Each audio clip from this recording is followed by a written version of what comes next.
Hi, it's Tony Marino, host of the super popular Newsmax Daily podcast, a rundown of the day's top headlines and top highlights of Newsmax shows and interviews you may have missed, plus some sports, stock markets, and even some yucks, all packed into about 20 minutes. Search for the Newsmax Daily with me, Tony Marino, on your favorite podcast platform, and check out our entire lineup of great podcasts, including Greg Kelly, Rob Carson, and Jerry Callahan at newsmax.com/listen. About to hear the most interesting, informative, thought-provoking, and funny show in America. On air and on the World Wide Web. This is the Rob Carson Show. It is the Rob Carson Show. What do you think of it? I mean, this is unacceptable. It's shameful. It's shameful to interrupt a public gathering of Christians in worship. But there were folks who will say, I have to take care of my flock. Okay, but listen, we live there's a constitution in the First Amendment to freedom of speech and freedom to assemble and protest. We're here to worship. We're here to worship Jesus because that's the hope of these cities.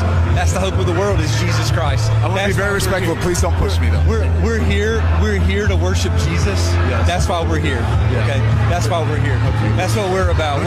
Don Lemon is in a whole lot of trouble, and so are the people who invaded a church yesterday in St. Paul, Minnesota. I was made aware of this yesterday. I was watching the news progress throughout the day, and I mentioned that this is the kind of thing that the KKK did in the Jim Crow South, which of course was Democrats, and here they did it in Minnesota, and it has got pastors around the country really hacked off. Yesterday, Don Lemon joined an anti-ICE protest, storming a Minnesota church service in chaotic scenes as stunned pastor blasts unacceptable stunt. It is unacceptable. And Don Lemon was down with it, completely down with it. Here he is talking to a radical Black Lives Matter leader because they want to make this Renee Good into George Floyd 2.0, a liberal Karen who tried to run over an ICE officer and was justifiably killed. Here he is talking to Nakaima Levy Armstrong, an activist. And again, these guys are in a whole lot of hot water. Tell us why you're doing this. This is Operation Pull Up, more of a clandestine operation. We show up somewhere that is a key location. They don't expect us to come there. And then we disrupt business as usual. So that's what we're about to go do right now. You just pissed off, I don't know, a couple 100 million Christians. I'm going to say that right now.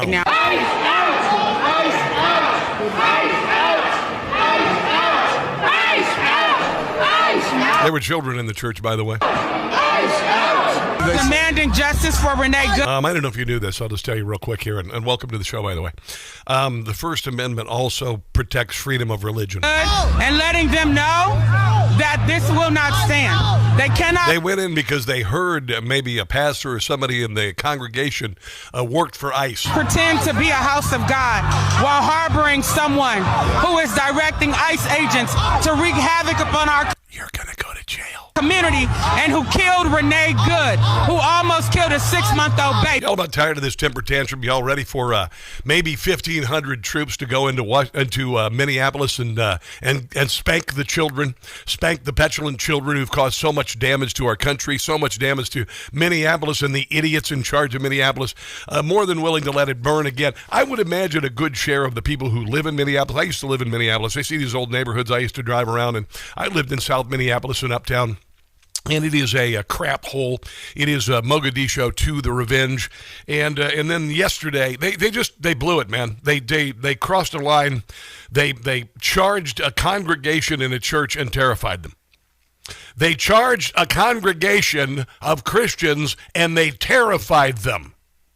Are you out of your mind? And here is Don Lemon before. Now he's claiming that, I didn't do it. I'm just being a journalist. This is him before. This is the beginning of what's going to happen here. When you violate people's due process, when you pull people off the street and you start dragging them and hurting them and is this journalism? And not abiding by the Constitution. This is a congregation that has nothing to do with what they're opposing. Start doing all of that, people get upset and angry. And if you remember what the civil rights movement was about. It's so ironic he's on the civil rights movement. The KKK stormed churches and burned them down.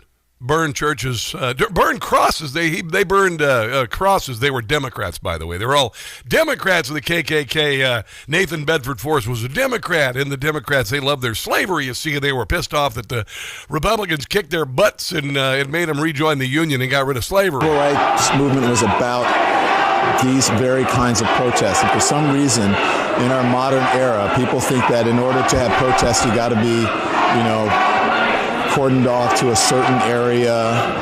And this is Don Lemon literally endorsing what they're doing. This isn't journalism. What time you can protest. There's nothing in the Constitution that tells you what time you can protest. You can protest at any time. That's the whole point of it, is to disrupt. To make uncomfortable, and that's what they're doing, and that's what I believe when I say everyone has to be willing to sacrifice something. You have to make people uncomfortable in these times. If you okay, oh man, son, you were in a bleep load of trouble. You are in a bleep load of trouble.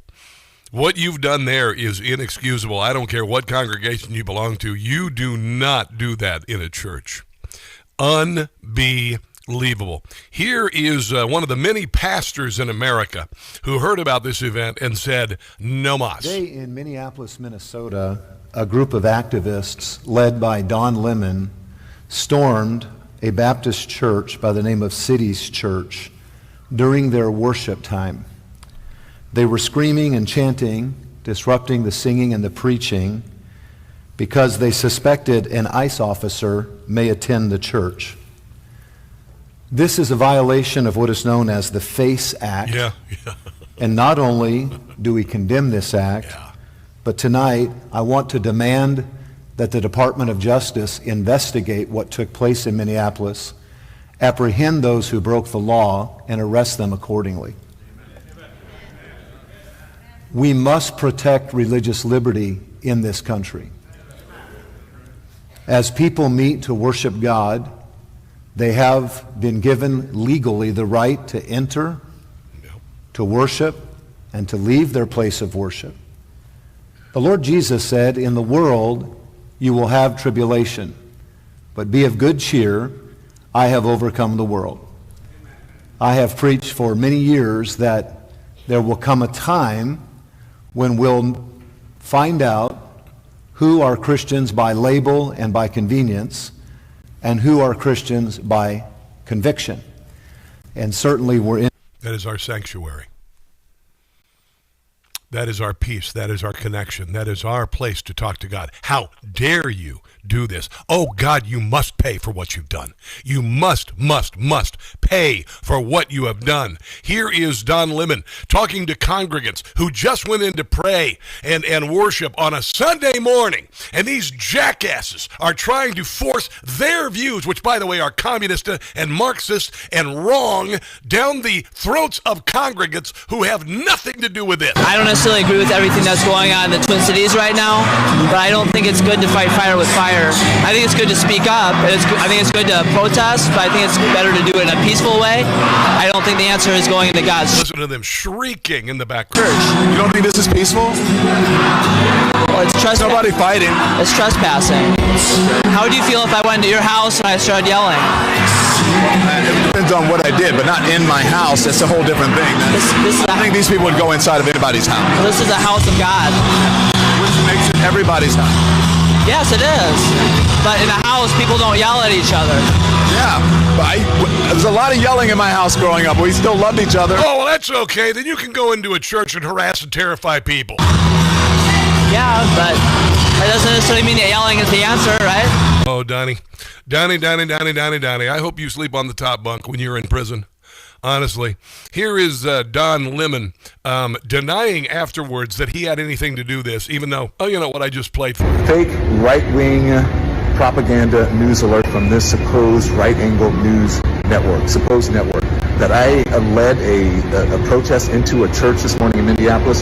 That is complete BS. First of all, I had no idea who the organization was until I arrived this morning. Then you interviewed them and you supported them, and then you went into the church and you said why you were there. And number two, that's what every journalist should be doing, exactly what You're not a journalist. I did. What I did was report, chronicle, and commit an act of journalism, which is every journalist should be doing. That's what happened. So if you really want to know the truth about what happened, why don't you check it out at the Don Lemon Show on YouTube. I already did it. Actually displayed it right there. Made it very clear. Harmeet Dillon says that old Donnie and all of the people who went into that church are in a lot of trouble. Two charges in this case. I see various crimes that have occurred. Exactly what they are, I'm not going to flag, but the FACE Act has been mentioned as one of the predicates there. In other cases, the Biden DOJ used the Klan Act conspiracy charges tacked on to the FACE Act in the case of protests outside abortion clinics to bring much longer sentences. So there are a number of tools available to us. Who funded this? What else? What other crimes may have occurred? Was there a use of the wires or the mails in preparing for this event? Did anyone cross state lines to do this? All of those are potential predicates for additional federal charges. The Klan Act can be used to bring a conspiracy charge. We, in the federal law enforcement parlance, call this 241 and 242 civil and criminal conspiracies. And so what the Biden administration did is if three grandmas got together to pray outside an abortion clinic for the souls of the people inside, and including the unborn children, they would say, oh, that's not just a violation of the Klan Act, that's a conspiracy to violate the civil rights of women going in there to get abortions. And so we're going to add additional charges and punish that more and make it from a misdemeanor under the FACE Act to a felony under the Klan Act. And I think we've had enough. I've been talking about giving the children a spanking for years now, since 2020, and now it has to happen. And I look forward to Donald Trump bringing the 1,600 troops trained for Arctic combat to come in and end this freaking nonsense. The Democrat Party wants another Kent state. They're not going to get it, but they are going to end this nonsense because I'm going to tell you, all this is going to do is just get worse. They want to make this go through the summer into the fall, just like they did in 2020, but it's not going to work. We got a lot of stuff on the show today. Doug Burns is going to join us on the show. Brigitte Gabriel is going to join us on the show to talk about Iran and other things. The number here is 800-922-6680. This is the Rob Carson Show.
It is a Rob Carson show. It's Martin Luther King Day, right? It's Martin Luther King Jr. Day. Nobody's at work here where I am.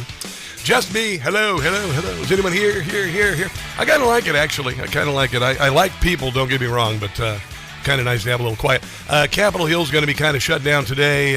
And, of course, banks and the Dow and all that stuff and the stock market and all that. So, anyway, happy MLK Day. A lot of stuff going on. Ironically, Democrats raided a church in Minneapolis, St. Paul, and disrupted a worship service because they're Marxists who don't believe in God, and they decided it was a good idea. And they're in a buttload of trouble, by the way. And Don Lemon was there. Don Lemon wasn't being a journalist. He was encouraging it. The protest grabbed the attention of Caroline Levitt, says President Trump will not tolerate the intimidation and harassment of Christians in their sacred place of worship. The Department of Justice has launched a full investigation into the despicable incident that took place earlier yesterday in Minnesota. Harmeet Dillon is all over it. Looks like there could be lots and lots of charges. Minneapolis Star-Tribune editorial board wrote that Minnesota is under siege and compared the situation in Minneapolis to a military occupation. They're fomenting a civil war up there, and they need to have their rear ends kicked. Leave it up to the federal authorities legally, by the way. Jake Tapper was told by Jacob Fry that the city is under siege, occupied. And by the way, now the Justice Department is looking into Tim Wultz and Jacob Fry for impeding justice up there. There you go. It's kind of funny because Tim Wultz last year said that, there's a real possibility that ICE could invade churches. And that would be the greatest thing that could ever happen. It would be the worst thing that could ever happen. It would be like Nazis invading, but he had no problem with this yesterday. So I would fully expect, and we are preparing for, an influx of more agents, more of the very visible public theatrics of the raids, of the harassments, and you got faith leaders here. I would not put it past this administration to target midnight mass services amongst folks going to worship, because that's who they are. Wow, I got to tell you, I can't wait till I see him frog-marked out of the governor's mansion with his hands behind his back, handcuffed. Unbelievable. This is Don Lemon yesterday talking to a congregant, a very smart man, by the way. Here it is. These people have come into our house, and they've interrupted our worship. This is a house of peace, and we try to proclaim that. And this stirs division and rancor. And in the end, it's not helpful. Ultimately, I believe they've lost. They've emptied a house of worship. Yeah. Everybody's gone home. Their point has been proven worthless. And so, in the end, I think they lose. Yeah. You did, and hopefully some of you are going to go to jail. Here is CBS, the only letter network that covered what happened yesterday at the church, and also largely the charges against Tim Wultz that they could be facing, and Jacob Fry. Meanwhile, Minneapolis Mayor Jacob Fry under growing pressure, with the Justice Department investigating whether he and Minnesota Governor Tim Walz have been impeding immigration enforcement, according to a senior law enforcement official and a person familiar with the matter. To have a federal government targeting people simply because of the speech they are using, this is stuff that happens in other countries. Shouldn't happen in America. Governor Walz posting the only person not being investigated for the shooting of Renee Good is the federal agent who shot her. Yeah, I know. Some lunch, big boy. The DOJ also investigating whether Rebecca Good, the partner of the Minneapolis woman killed earlier this month, Becca could be in trouble too, impeded the ICE officer who shot her, though Rebecca Good's lawyer says there's been no contact from the FBI or federal Just wait, somebody will be knocking on your door here one of these days. Officials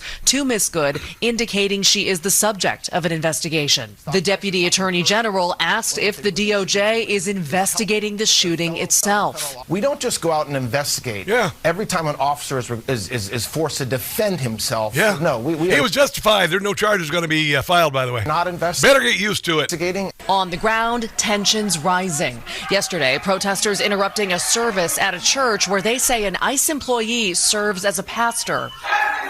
Renee Good! The Justice Department now says it's looking into the incident. Absolutely. Every single one of them. Every single one of them need to get arrested. Here is Abby Phillips. It's interesting. I was noticing this weekend.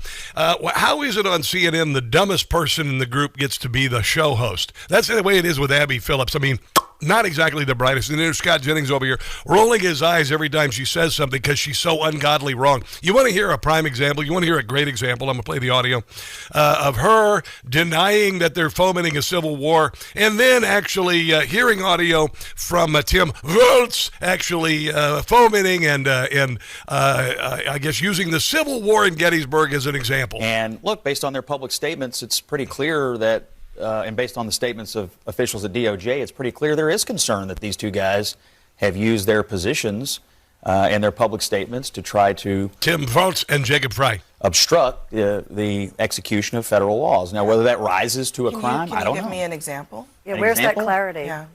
Well, I mean, I think they've both made numerous public statements that have made it perfectly clear that they do not want federal laws to be enforced in Minnesota. Okay, I think it was Abby Phillips, because she doesn't pay any attention or have any journalistic curiosity, is clueless or just lying. And they flatly said they don't want ICE there enforcing federal immigration laws. Yeah. They both said that. They have literally both said, ICE, leave Minnesota. In fact, Tim Walz said we're on the third day of Gettysburg at one point. Yeah, listen to this. He did not say that. Yeah, he did. When things looked really bleak, it was Minnesota's first that held that line for the nation on that July 3rd, 1863. And I think now we may be in that moment that the nation's looking to us to hold the line on democracy. Be careful what you wish for, Tim A. Be careful what you wish for, Tim A. Here is Jacob Frey literally saying they'll stop the violence when ICE leaves. If the goal here is to create peace and safety and calm, there's a very clear antidote here, which is leave. The second these ICE agents leave the city, I'm telling you, you're going to have calm in Minneapolis, and you will continue to see the great comeback that we had been experiencing. You weren't. Let us get back to that comeback. Let us live in peace. Now, you made Minneapolis into a freaking third world hellhole. I know this. I used to live there when it was actually a good place to live. And, of course, Kristi Noem said yesterday, yeah, we're not stopping. In fact, if anything, we're going to send in more troops. Hopefully those troops that Donald Trump is considering sending in will get done here very soon. We shall see. But on the way, we got Doug Burns. Doug Burns is going to join us on the radio program. And he's going to talk about this. He's going to talk about the Clintons ignoring a subpoena. If the Congress is actually going to do something about it, maybe put them behind bars. Who knows? Who knows? My fault. Yeah, it was.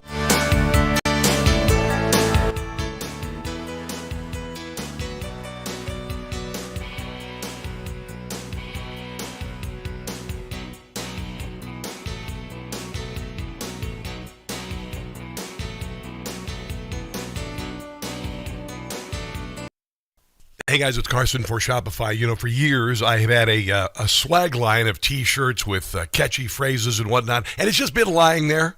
Well, I've decided to go with Shopify and actually make money with my own business. Shopify gives you everything you need to sell online and in person. Millions of entrepreneurs have already made this leap, from household names to first-time business owners just getting started.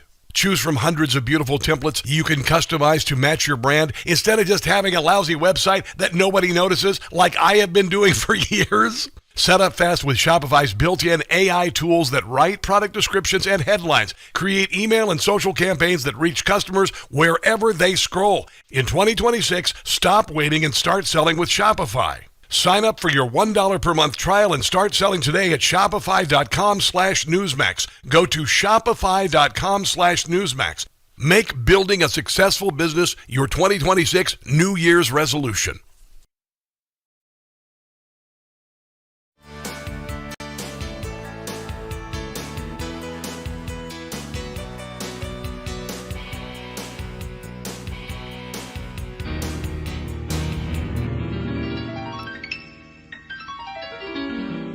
To that house hearing I didn't show. Me and Hillary decided not to go. We just proved that we've got so much to hide. Though pressure has been applied, me and my wife, we won't comply. About Jeffrey Epstein, we refuse to testify. Cause we know we'd get caught in lie after lie. We won't comply. We won't comply. Jim Comer says I'm in contempt, that from appearing I am not exempt. He wants me arrested, I say let him try. I won't comply, I won't comply. Island trips, I took a lot. When I'm asked about them, I say I forgot. I flew 30 times on Jeffrey Epstein's plane, but I will never explain, no, not me. I will resist, even though my name is at the top of Epstein's list.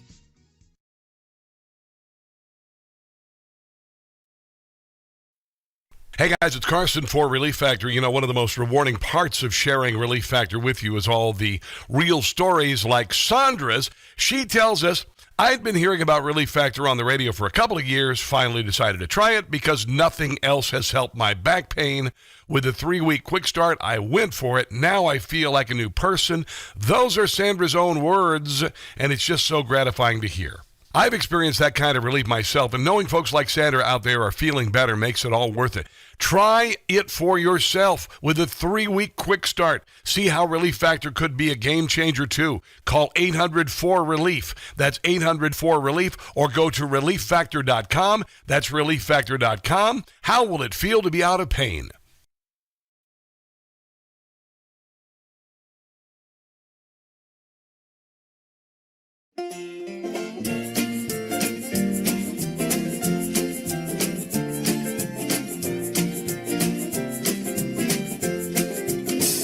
Greenland is a land that should be our land.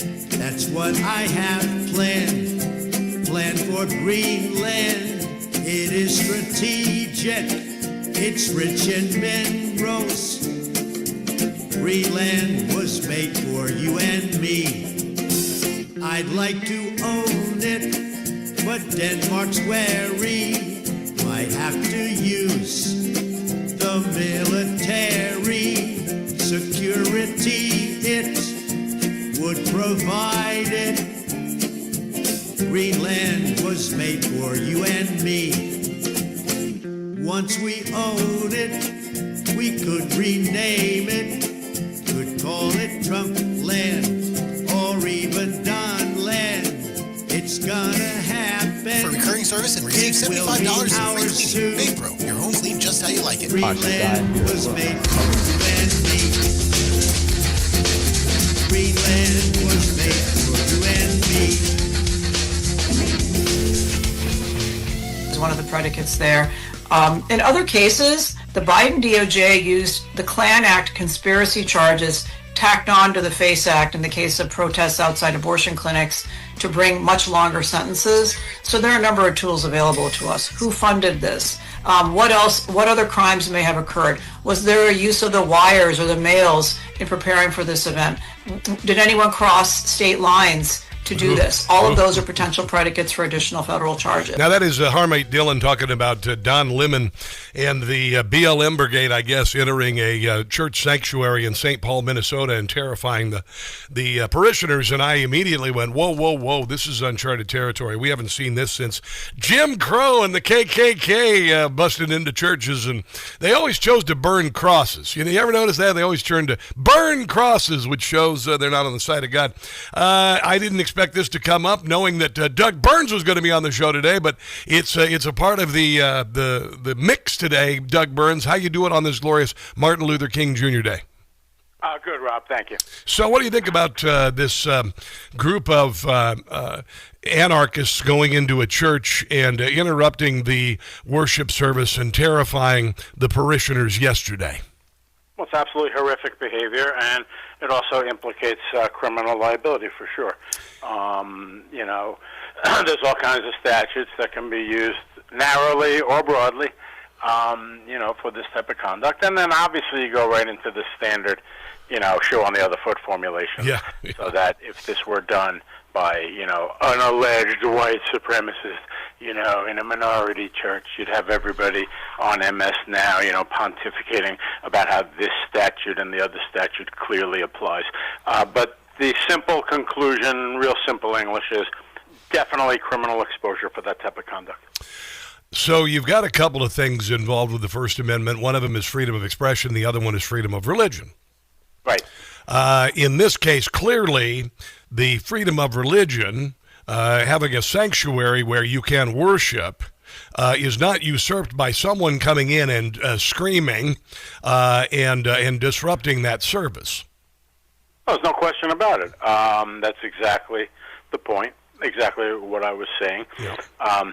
Somebody pointed out earlier, and I hadn't remembered this, and it's kind of a trivia point, that, you think that the first right in the First Amendment is speech. It's actually religion. So I'll have to go back to the text, joking about yeah. And I guess it's listed first.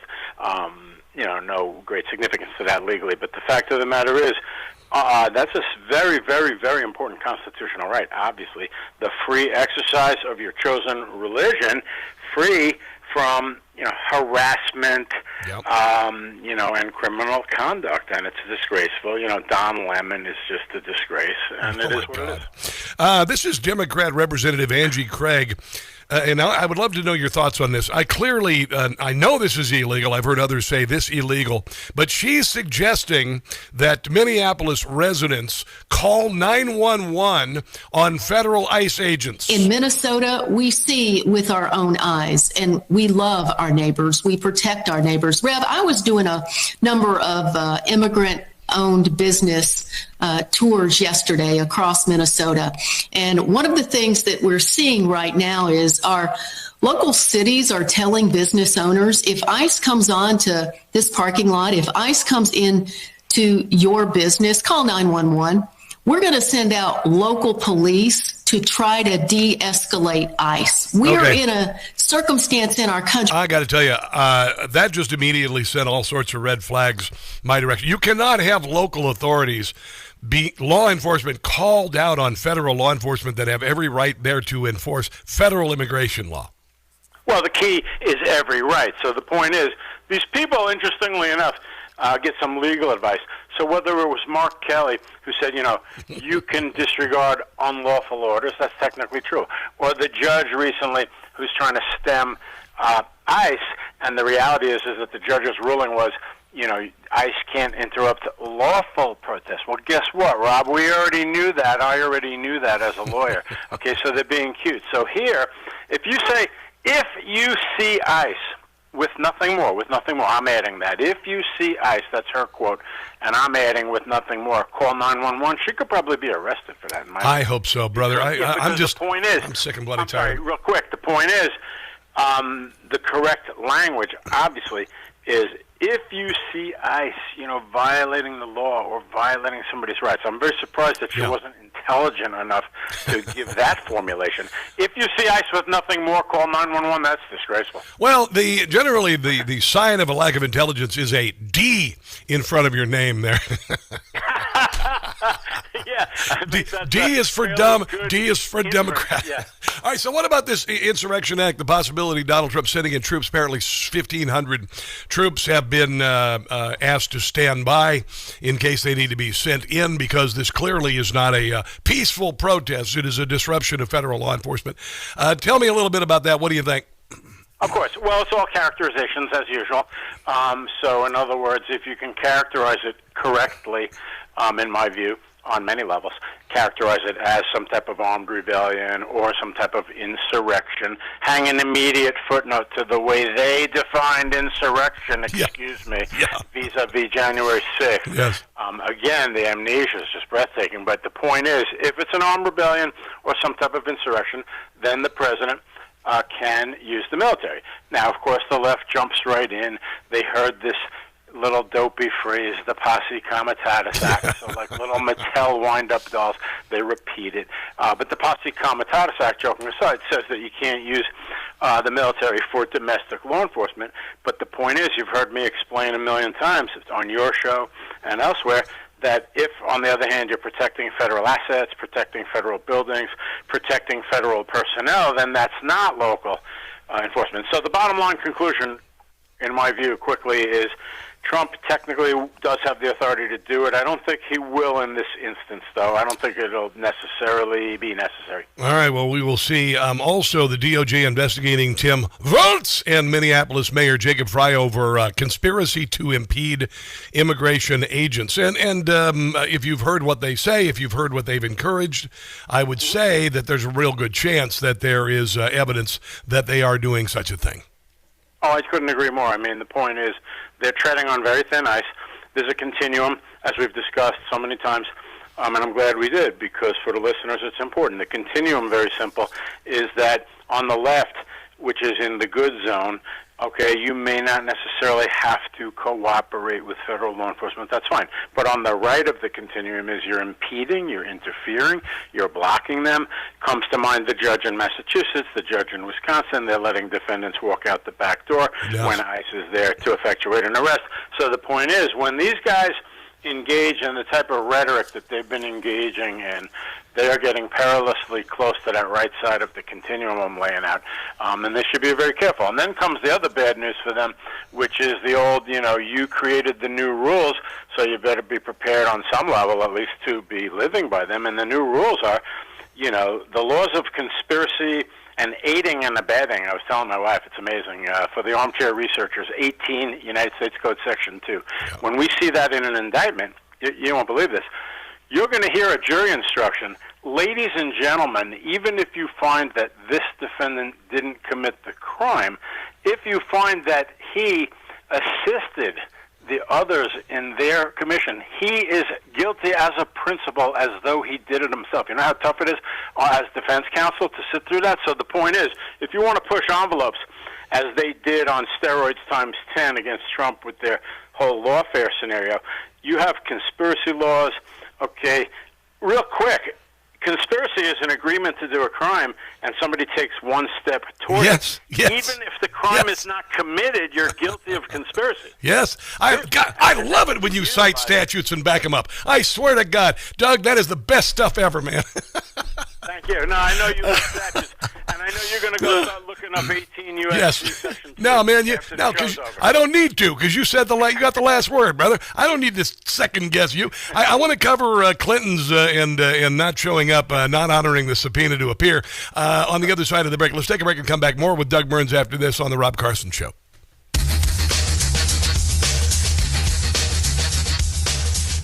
Hey, guys.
The Rob Carson Show podcast is everywhere. Go to newsmax.com/listen for details. And we're back with our breaking news in our national lead. A source tells CNN that the Justice Department is now investigating Minneapolis Mayor Jacob Frey and Minnesota Governor Tim Walz. Let's get straight to CNN anchor and chief White House correspondent Caitlin Collins. Caitlin, what exactly are they being investigated for? Okay, so there's Jake Tapper, frustrated. Instead of just being a damn journalist, he's never been a journalist. He's frustrated that Jacob Frey and Tim Walz mired in fraud in Minnesota, waist deep in fraud in Minnesota, and of course, as Minneapolis, they try to ignite the Minneapolis again, but you can't burn charcoal. I mean, you can burn it; it's going to smolder. You can't burn ashes, I should say, the ashes of 2020. But they want to do it again. I think it's all a distraction from, obviously the fraud in the state, and obviously fear that they're going to get I'll just say a rectal exam from the DOJ. That is coming too.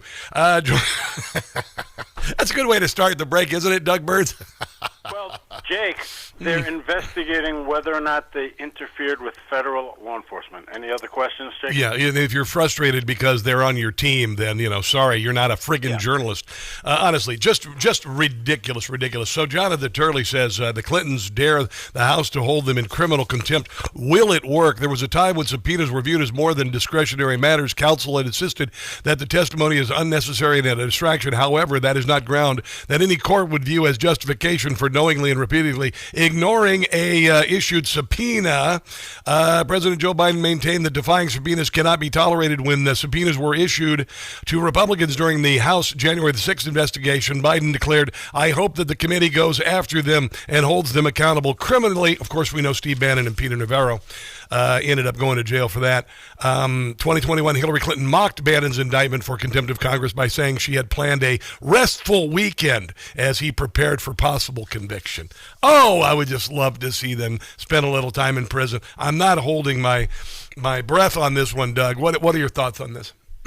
Well, my thoughts are that when it was in reverse, obviously we were lectured. They were pompously lecturing us how important it was. But more importantly, and a much finer legal point, is that they said, hey, the person has to show up, and then if they want to raise objections like executive privilege and so forth, they have to do it in person. They can't possibly just simply disregard a subpoena. Well, oh, really? Now, to the lawyers, because I was very, very surprised, multiple choice. Either A, they don't know one of the most fundamental propositions in the practice of white-collar criminal law, literally like at the level of, in tennis, the goal is to hit the ball over the net, and that is that if a subpoena is issued to a client, and we've all been in that situation so many times you couldn't even count. Mr. Burns, I received a subpoena, Okay, fine. You have two options. Either A, comply with the subpoena. Well, three options. B, call the prosecutor. Can you get an extension? Can you work something out? Can we do an informal interview, something like that? Or C, make a motion in court to quash the subpoena. You cannot write a letter pompously saying this subpoena is invalid. Yes. Have a nice day. They know that, and the point is the arrogance level is really kind of remarkable. Now, to your question, and you're right. I mean, Eric Holder, the Attorney General of the United States, was held in contempt of Congress. DOJ just laughed and looked the other way like it was nothing. Obviously, we have a Republican, AG, we're going to call it, although politics isn't supposed to enter into it. But I do not think they will be prosecuted. Yeah. And by the way, if they were, that could also be a negative for Republicans because, the way the messaging works, they would just go apoplectic over their skis about how unfair it is and everything. Well, of course, this is what my buddy Chris Plant always says. If it weren't for double standards, Democrats would have none at all. What is most striking about the lack of any effort to come up with a cognizable defense, the Clintons simply chose open defiance. Because you know what? We have a two-tier justice system in this country, and some people don't have to obey the law, and the rest of us have to. Isn't that just the way it is, Doug?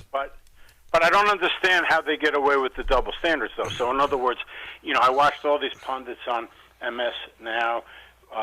It was MSNBC previously, and they just look right in the camera when it was, Bannon and Navarro, and the bedrock of our system is compliance with subpoenas. If somebody takes it upon themselves to simply ignore it, and now they just completely have amnesia, they completely forgot that they were saying that, and now they just pivot and they somehow try to justify this. I mean, I don't know how they get away with that. Because they can. That's why they do it. And they do, because they have a compliant media, and they have a bunch of Republicans who are so scared of their own damned shadows, they won't hold anybody accountable. They were perfectly fine. The Democrats were sending Donald Trump to jail for 700 years. Wouldn't have thought twice about it, because we don't burn down cities and stuff like that. That's what it's all about, Doug. No, I couldn't agree more. And but again, I think, but I also think, honestly, just thinking out loud, that particularly, with Trump getting reelected, which was a rejection of so much of what they saw, the impeachment stuff, the Russia thing, and then the case in New York City, which was just preposterous. And they saw through it and reelected him. So I think as we are talking right this minute, I think that the left side stuff is not resonating with people nearly as much as they may think. Yeah, and I also am hearing a grand conspiracy case is building behind the scenes, so I'm keeping my fingers. We don't have time to cover that today, Doug, but I do appreciate your time, brother. Doug Burns Law on Twitter. Have a glorious rest of your week, my friend. Thank you, sir. All right, let's take a break and come back. This is the Rob Carson Show.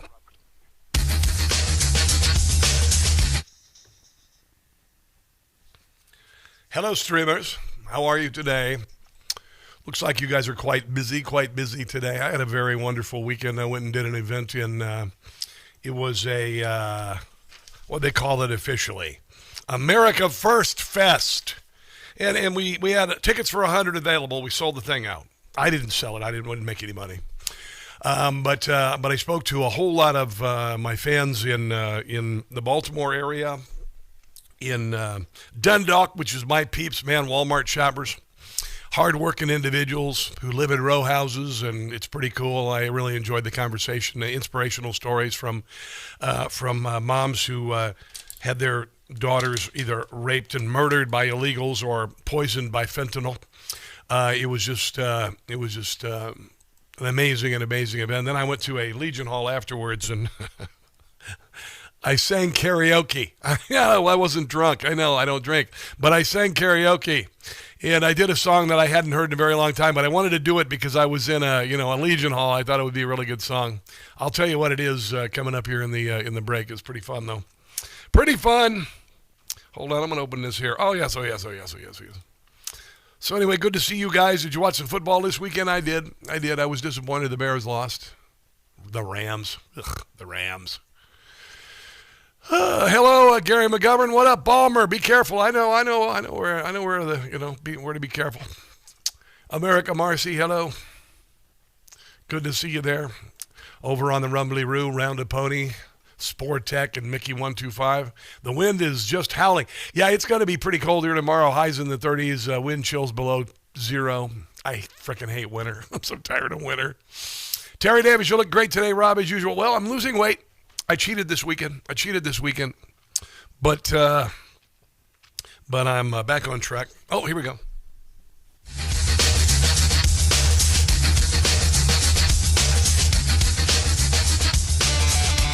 This is the Rob Carson Show. So, not so surprising poll results from Rasmussen about do you approve or disapprove of the Trump administration's program to find and deport immigrants who are here illegally? Yeah, I hate to tell you this, but Democrats once again on the wrong side of history. We'll get to that. We'll get to that very shortly on the show. I just read this interesting article. January the 16th, which was 3 days ago, but in 2025, silver was at $30.79. January the 16th, 2026, it was $90.07. Gold is doing the same thing. The silver supply deficit is real. Mining production peaked in 2015, has been on a downward trend for 10 years. Higher prices won't change that. Silver is mostly a byproduct of lead and zinc mining. Those miners don't care about silver prices. It is 1 to 2% of their revenue. Recycling can't fill the gap. Industrial demand for silver keeps increasing for electronics, electric devices, advanced batteries, semiconductors, medical devices, water purification, 5G infrastructure. And then there's gold. Gold that was at 2,700 was 4,600 last week. I haven't had a chance to look at it today. We shall see. But if you're a first-time gold buyer, Birch Gold is offering a rebate up to $10,000 on qualifying purchases. To claim eligibility, start the process. Just text my name, Rob, to 989898. Rob to 989898. You're going to get a rebate of up to $10,000 on qualifying purchases, okay?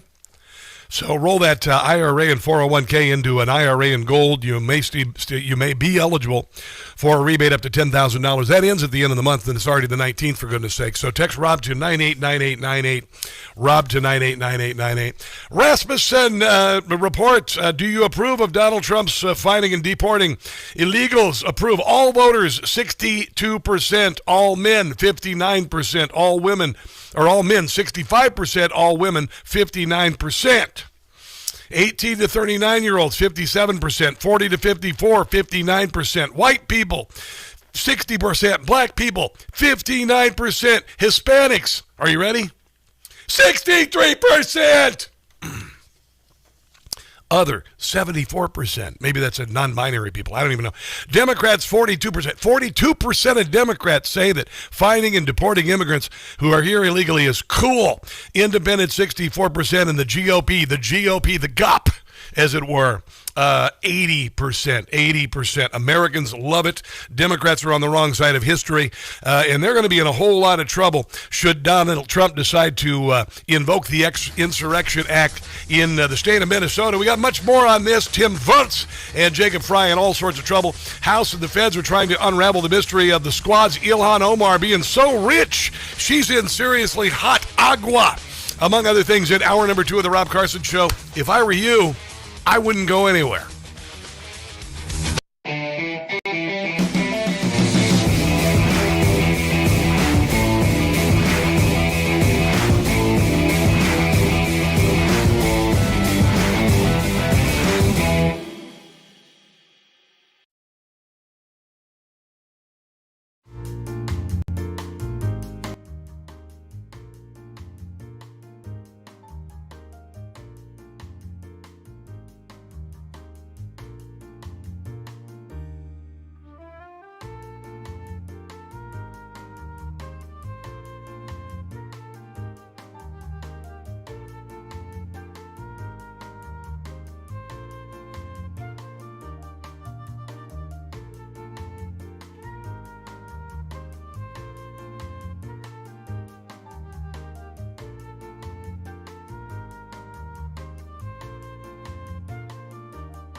Now. You are about to hear the most interesting, informative, thought-provoking, and funny show in America. On air and on the World Wide Web. This is the Rob Carson Show. This is the Rob Carson Show. It is Martin Luther King Jr. Day. I am at work today, here to entertain, inform you, and whatnot. And hopefully, maybe some troops will go into Minneapolis and maybe kick some protesters' butts. The violence in Minnesota gets worse every day. Jim Gossett, ladies and gentlemen. It never seems to go away. ICE is under siege. This clearly has to end. I want to see people go to jail. Come on now. Invoke the Insurrection Act. Launch a new attack. The boys will be deployed. The boys will give a hand. Tampon Tim's a moron. He doesn't understand. He is a moron. That's why he doesn't understand, you see. Massive strength they're gonna show. Protesters will have to go. Go, go, go, go. The boys will be deployed. The boys will be deployed. There you go. That is Jim Gossett. For some reason, it stopped there. But anyway, Jim Gossett Comedy. Just go to patreon.com, Jim Gossett Comedy, if you want to help him out. Subscribe and get 2 songs every day. He sent me 2 songs today. We got another one coming up here very shortly about the Clintons being subpoenaed and denying the subpoena. Because he's a genius, you see. He's a genius, Jim Gossett. Patreon.com, Jim Gossett Comedy. I was out this weekend, by the way. I got a lot of comments about the satire on the show. I was at a really, really cool America First Fest in Dundalk, Maryland. And I'm going to tell you, these are my piece, man. Dundalk is gritty, blue-collar town. Hell of a lot of good pizza joints, man. I mean, there's like a pizza joint in every... I've heard that Squires is the place to go. Squires is a place to go for pizza and for the best crab cakes ever. And yes, I will make the road trip. It's about an hour and 15 minutes from my house, but worth every bit of it there. I was there with John Myrick. He's running for governor up there, and Tim Fazenbaker, he was up there, and Kimberly Stansbury was up there, and she's running for Baltimore County executive and whatnot. But it really was about celebrating America. We only had room for about 100 folks, and it was wall to wall. It's completely full, and I was just overwhelmed by the amount of love and positivity in the room. My anchor station, WCBM, is there in Balmer, and their reach is absolutely amazing up there. I met a mom up there whose daughter died of fentanyl poisoning, and her daughter would have been 20, my daughter's age, and her testifying during the event was powerful and heartbreaking. There was another mom there whose daughter was murdered by an illegal. There are all these brave women, unlike the bat guano crazy lefty, psychos in Minneapolis, who have a new name for themselves, by the way. They have a new name for themselves. I'm gonna share with it what that is very shortly, but it's an acronym. But it was a really neat event, and I was so proud to be there. And I'm going to tell you, it is overwhelming for me to have people come out to meet me and shake my hand and hug me and get a selfie with me. You don't know what it means to me to know that. It is... I'm overwhelmed. I really am. And I'm thankful for it. And I'm just as thrilled to meet you as you are to meet me. And I mean that. I mean that from the bottom of my heart. It is such a thrill to see the faces of the people who listen to this show and stream the show. So I am blessed beyond belief. Blessed beyond belief is what I say. Yesterday, they're calling this the greatest national anthem performance of all time. I don't know if it's the best, but it was pretty good. Jim Cornelison in front of the Bears game and the Rams game last night.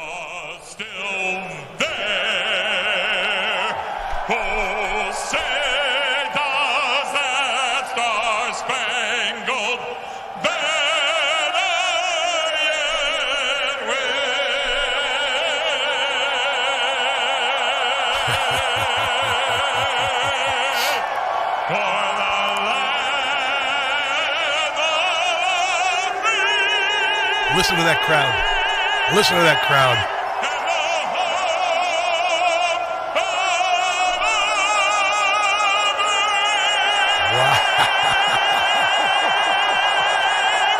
It was pretty cool. It was pretty cool. I don't think his masculinity is toxic, do you? I don't think it is. I want to share a story, and I shared it online. Yesterday I was back from Baltimore, and I was working at the studio all afternoon getting the show ready for today, and I decided to stop by this little hole in the wall that I go to. It's called Bugsy's, and it is a sports bar. I don't drink, but I like their food is ridiculously good. It is ridiculous good, and they have chicken wings there that are. I've got a scale of goodness with regard to food.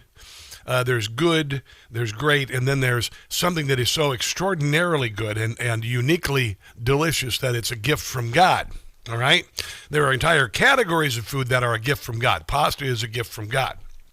Pizza is a gift from God. But in that, in the subcategory below those are, for instance, New York coal-fired pizza, gift from God. Chicago deep dish, gift from God.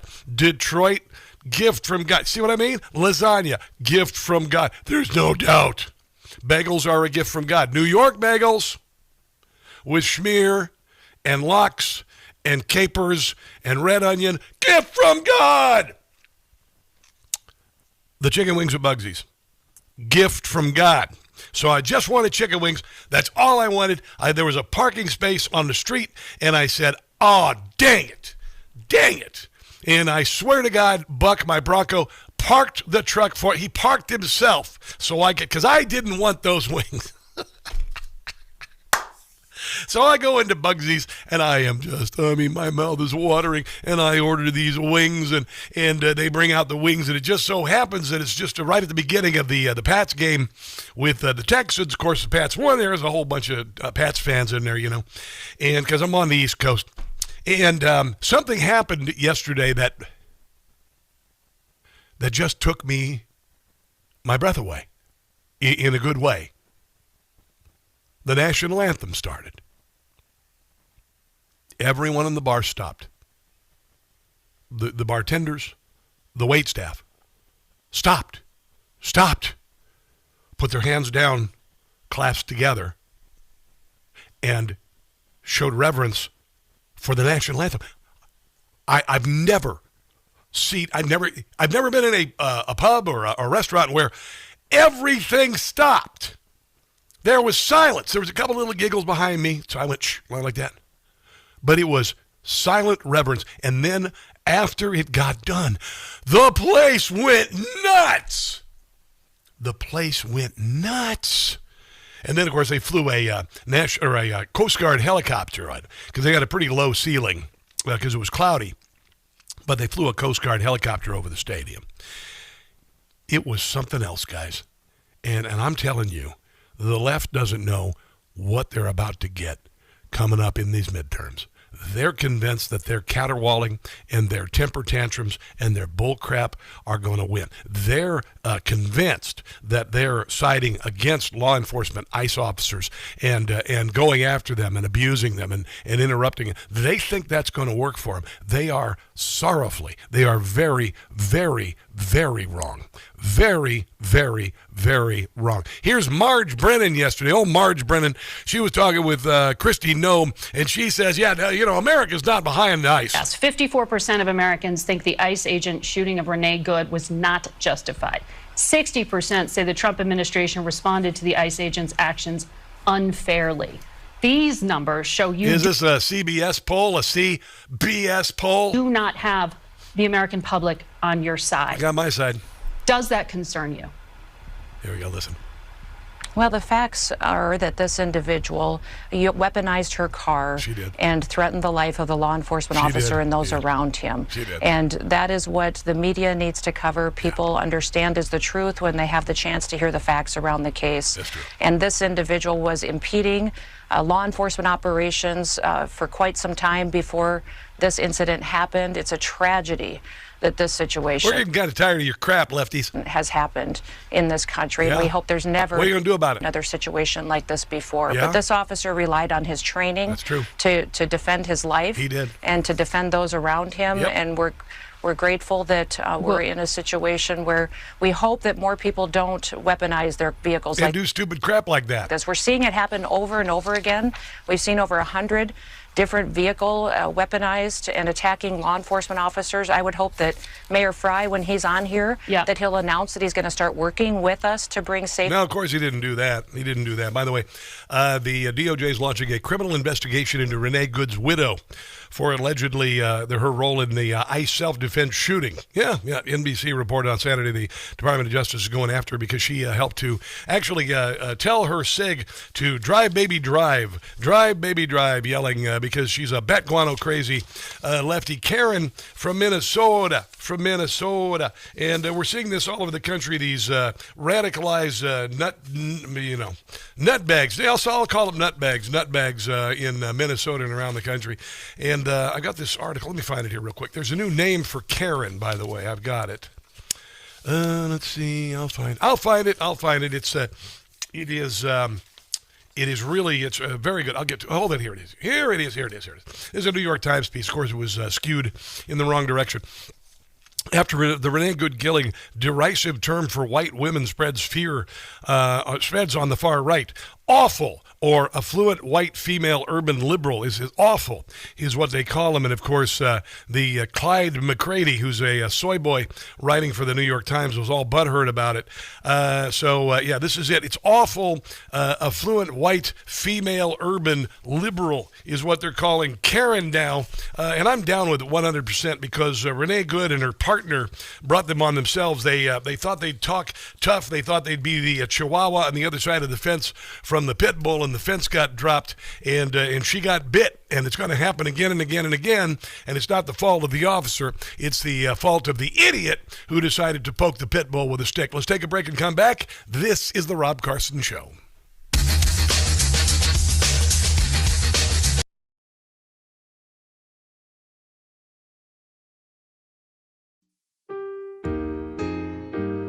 When you're a man who calls himself a girl, it can be a bonus. When you compete with women, you have to hide. Ooh, that pair of cojones. I can cycle against the girls, that's my choice. I can steal their medals with this manly voice, 'cause the left makes me feel, the left makes me feel, the left makes me feel like a transgender woman. When I compete with females, I'm the one that's feared, 'cause I'm the only person in the race with a beard.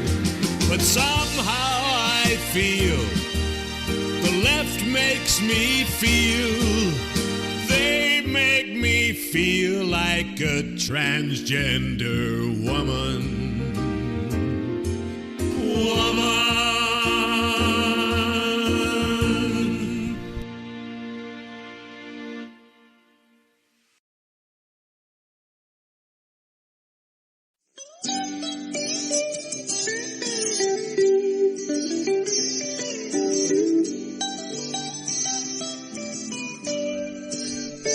I am woman, not a man, despite this new transgender ban. Though my voice is deep and I've got facial hair, they've banned me, but I'll be back. Bravery I do not lack. You don't have to tell me to grow a pair. Oh yes, I'm a girl. Against women I compete. People wanna hurl when I win another meet. Swimming medals, I will steal all of them. I have a beard. I've got testicles. I am woman. Venus says that I can't swim. They claim that I am a him. But I'll be back. Just you wait and see. Oh yes, I'm a she. I even wear address. No, it's no mystery, the whole package I possess. But they banned me from everything. I have a brawn, I have a prostate gland, woman.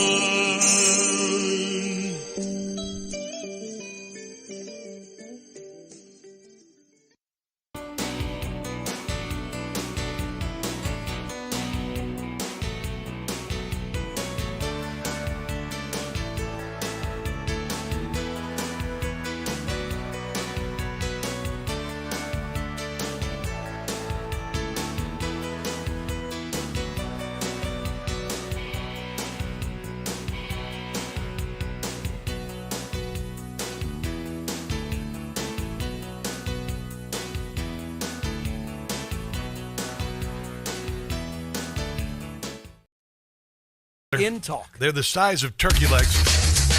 Oh, so good.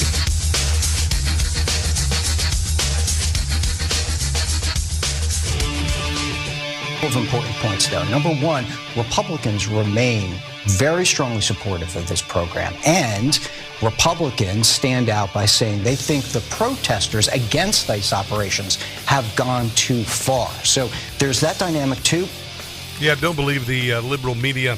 Everybody knows that for 4 years we watched this nonsense of illegals coming across the southern border. We witnessed hundreds of thousands dying of fentanyl poisoning. We saw children trafficked and women trafficked and the destruction of the country in general. And they're sick and damn tired of it. And they don't give a whip about ICE going in and arresting illegals, particularly illegal criminals. But what's it all about, Stephen Miller? Why are the Democrat Party, why are they causing all this violence and everything? What Democrats are doing is vote harvesting, fraud harvesting, ballot harvesting, crime harvesting. Ask yourself, why would Fry, why would Waltz sanction such egregious violence against ICE officers? Because they're trying to cover their butts from all the fraud and everything and the illegal immigration stuff.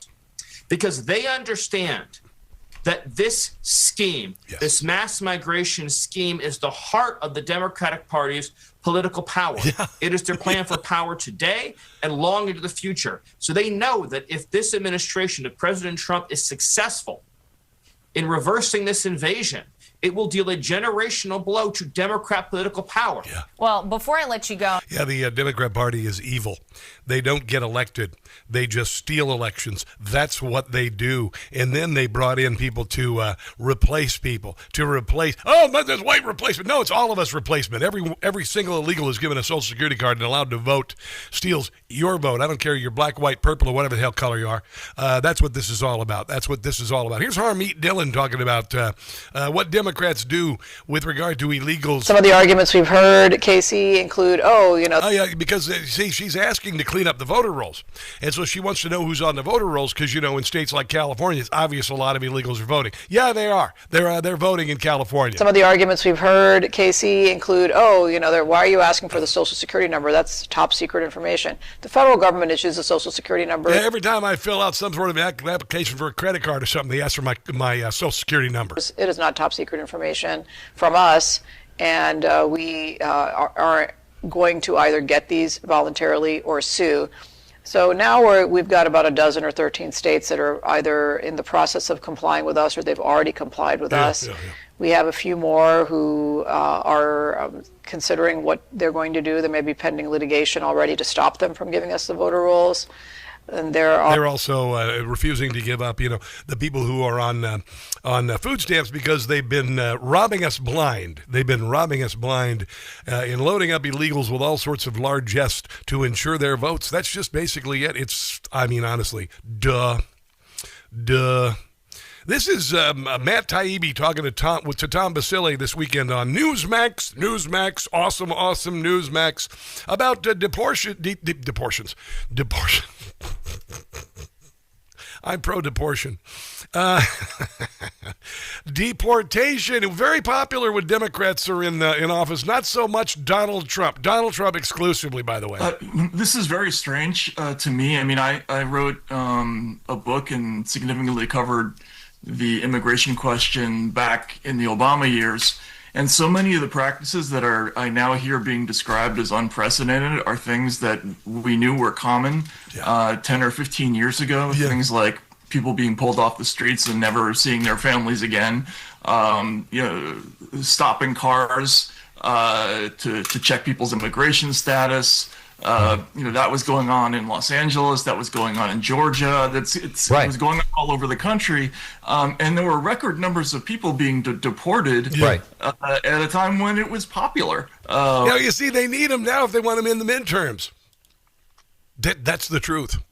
They need them now if they're ever going to win another election. That's why they're fighting so hard. That's why they're willing to foment civil war in places like Minnesota. Then you add on top of it a governor who's so terrified that he's going to spend the rest of his life in jail because he presided over the largest fraud scheme in American history, which is spreading across the country. So there is that. And here is Matt Taibbi, a journalist, explaining why the leftist media aren't covering the story. It's a combination of a lot of things. A lot of news agencies are really reflexively sort of anti-Trump. I told you. And so any policy that he's going to undertake is going to get criticism. Trump cures cancer. What did cancer ever do to you? Whether or not they previously supported that policy or not. In this case, I think the ICE deportation policy, what makes it different is the scale of it. Maybe the fact that the agents are masked and they're tired of being doxxed. More of them on the streets, so they're more visible. They're getting assaulted and everything. But apart from that, families being threatened. These are exactly the same policies that have been in place in the United States for 20 years, and it's just that it wasn't reported on as much. Yeah.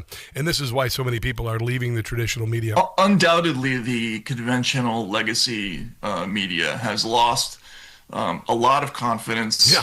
The media is a trust business. When you make a lot of mistakes or when the audiences can tell ahead of time what this is why people trust Newsmax. They're going to say about anything, they will tune you out. And right now, there are two different things going on. People are leaving because they're tired of the politicized content, but they're also leaving because they're tired of the facts turning out to be wrong. Yeah. And so they're going to independent journalists. Now, not all of them, have great records on that second point either.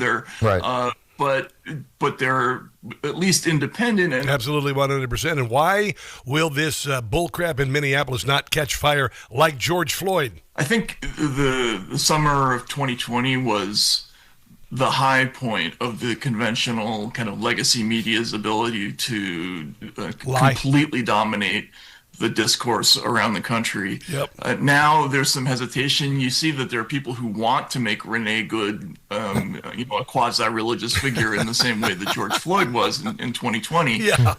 But it's not really getting the same traction as it did previously. It's a very different kind of case. Awesome. I wrote books about police abuse, and I'm shocked at the people who don't see the difference between this case and French. Because they are lying. They know exactly there is a difference, but they're using it as a flashpoint like they did with George Floyd, like they tried to do in Kenosha, what they tried to do with the Cub Calf kids. They tried, with whatever, Jussie Smollett. What didn't work, did it? Didn't work. All right, so coming up, Blaine Holt, Brigadier General, to talk about Iceland and Iraq, among other things.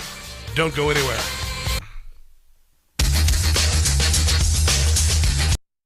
Let me share Brian's story from Alabama. He tells us about Relief Factor.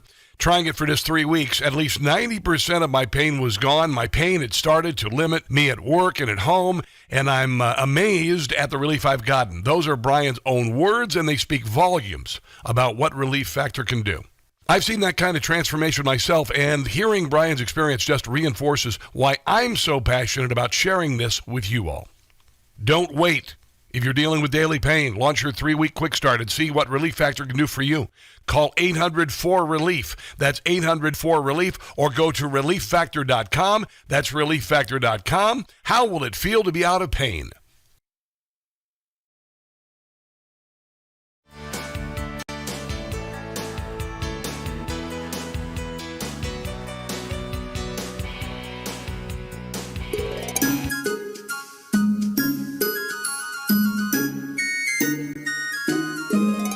Somalis are all on welfare, and the Dems just seem to not care. Ilhan Omar, she needs to go. GTFO, GTFO, GTFO. Many are anti-Semitic. Their statements have been pathetic. They're a threat to all you know. GTFO, GTFO, GTFO. They are always expressing hate of America. Why are they here?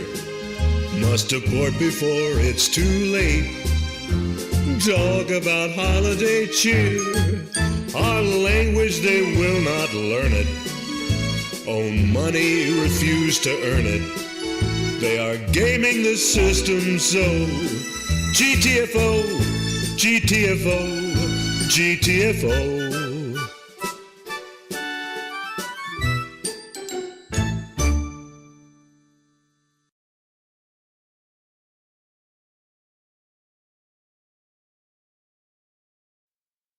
Hey guys, it's Carson for Shopify. You know, for years I have had a swag line of t-shirts with catchy phrases and whatnot, and it's just been lying there.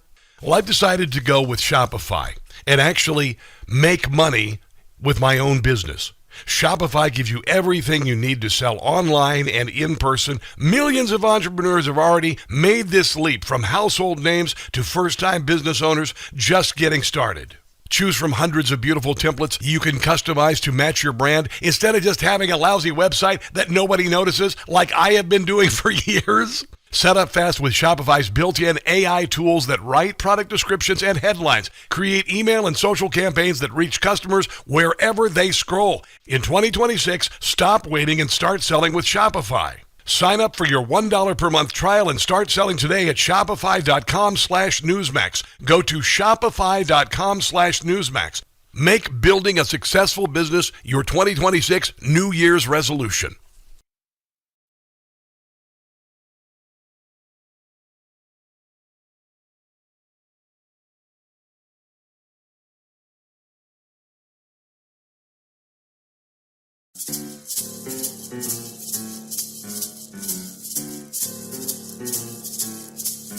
Step down, step down. Tim Walz should step down for allowing so much fraud. If Tim Walz would resign, Minnesota would applaud. More than $1 billion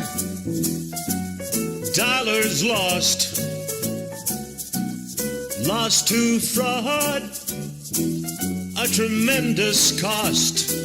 Step down, step down. Tim Walz should step down. He cannot carry on.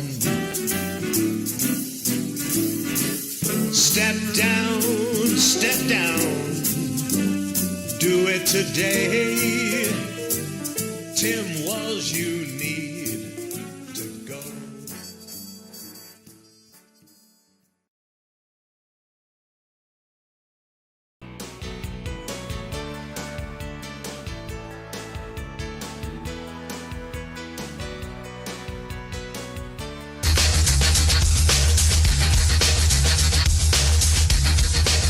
I got audio.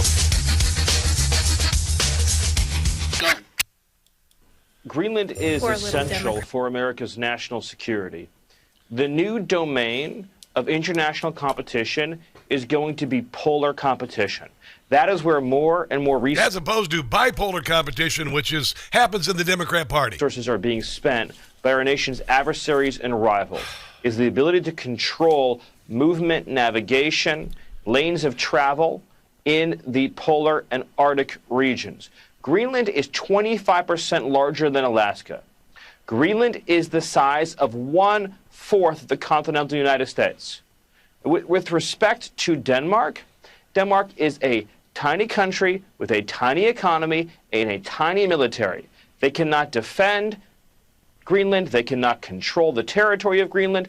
Under every understanding of law that has existed about territorial control for 500 years, to control a territory, you have to be able to defend a territory, improve a territory, inhabit a territory. That's true, yeah. Denmark has failed on every single one of these tests. Yeah, so I used an analogy this weekend that Greenland is a 1969 Charger with matching numbers, rotting in the back lot of the Greenland acreage, rotting to powder. And Donald Trump's coming in saying, you know what, we're going to haul this thing out of here, and we're going to get it fixed up, and we're going to make it shine, among other things. I thought it was a pretty good analogy. Joining us to talk about this and much more is Brigadier General Blaine Holt, U.S. Air Force retired C-17 commander, deputy military rep to NATO. We're going to get to that, and also contributes to Newsmax, and the host of the Dangerous Intellectuals podcast. How you doing, sir? I'm doing great, and that is a great analogy. Except for we're not going to really negotiate a price on this thing. It's going to be a take it or leave it. Yeah, I'm curious about that. I was reading a piece about Greenlanders speaking out against the Danish after decades of forced sterilization, poor living conditions. They stole our future. This, it's really funny. The left in this country, they're so butthurt about Americans and Christopher Columbus coming here, right, 400 years ago. But not so much with the Danes in Greenland, who've made life essentially hell and then kind of maintained a status quo of poverty and dependence for the last 300 years. President Trump could have gotten Greenland a lot easier if he'd have just stood up and said, under no circumstances will I ever accept Greenland becoming part of the United States. If he had just said that, this would already be done. The leftist eyeballs would bleed, and they go, oh, to hell, you're taking Greenland right now, pal. Yeah, no, I'm not doing it. Once and here's the immediate reaction. The immediate reaction, of course, is what you just said. People like Lisa Murkowski and the Rhinos, and then, of course, the Democrats, just because it's Donald Trump. Donald Trump is a colonizer. Donald Trump is this, Donald Trump is that. But Greenland, we've been after Greenland forever, wanting to expand our presence there, and it seems like that presence is becoming more important than ever as China and Russia have surrounded the island essentially at times with destroyers and submarines, among other things. Tell us about the importance of Greenland and how it's important that we control it. Extremely important. It's a great power competition over routes and resources and geography. And here's the stunner for the Europeans this morning. They're not a great power. No. Not even close. No. They're not even part of the equation here. They're getting in the way, in fact. The Danish scared the crap out of us years ago when they started talking to the Chinese about what the Chinese might be able to buy up, get rights to, get this, get that. And they never listened to us about our legitimate security concerns.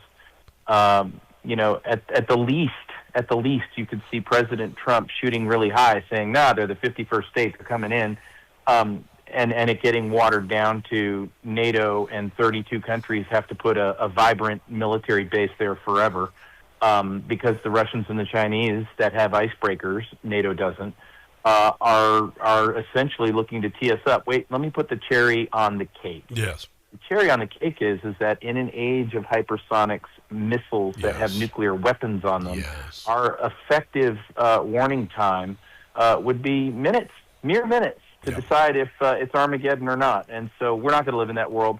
And then the Europeans made complete asses of themselves over the weekend. The mighty force of the German army, all 13 of them, had a 44-hour deployment. All President Trump had to say was the word 10% tariffs, and they were gone. And honestly, that's exactly who these people are. Kaja Kallas, the foreign minister of the EU, she said, well, I guess it's time to start drinking. That's what passes for high diplomatic language around there. And here's the thing. President Trump knows who they are. But what they're really doing is they're only just imperiling themselves with the Russians even more, and their own populations who are looking at this going, ay. Think about all the businessmen and women who have businesses in Europe and depend on markets in the United States. And they're like, we're going to now pay more tariffs, maybe up to 25% more because of Greenland? Are you kidding me? Yeah. that's where they're at, and that's why we look. This is the first stages of the European divorce that's coming. Yeah. What about NATO? Here's what it is. NATO, Donald Trump, he said, you got to start paying your dues as far as investing in your military and whatnot. Gave him a little bit of what for. And they have been a tick on America's ass for years, essentially. And we're the ones who have to spend our treasure and our blood to save their rear ends, and they never learn a damned thing, do they? They never learn a damn thing, honestly. So what do we do with them, and what's the future of NATO? And what happens if we say, you know what, screw you, yon. They have cognitive dissonance. They don't really understand what's going on. You've got 3 planks in the NATO ship, and that is security, prosperity, and values. Guess what?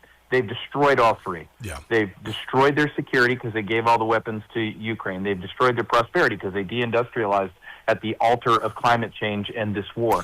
and then they have wiped out values. They will arrest grandma if she gets raped and wants to complain about it on Twitter in the UK. She'll get 22 months. The rapist will get nothing. So this is where we're at.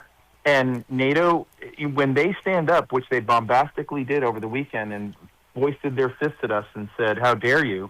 The other thing that they don't they threatened us with the loss of our military bases. It's like, okay, look, let's do this divorce, okay? You get the houses, that's the bases, we get the kids, we'll take Greenland.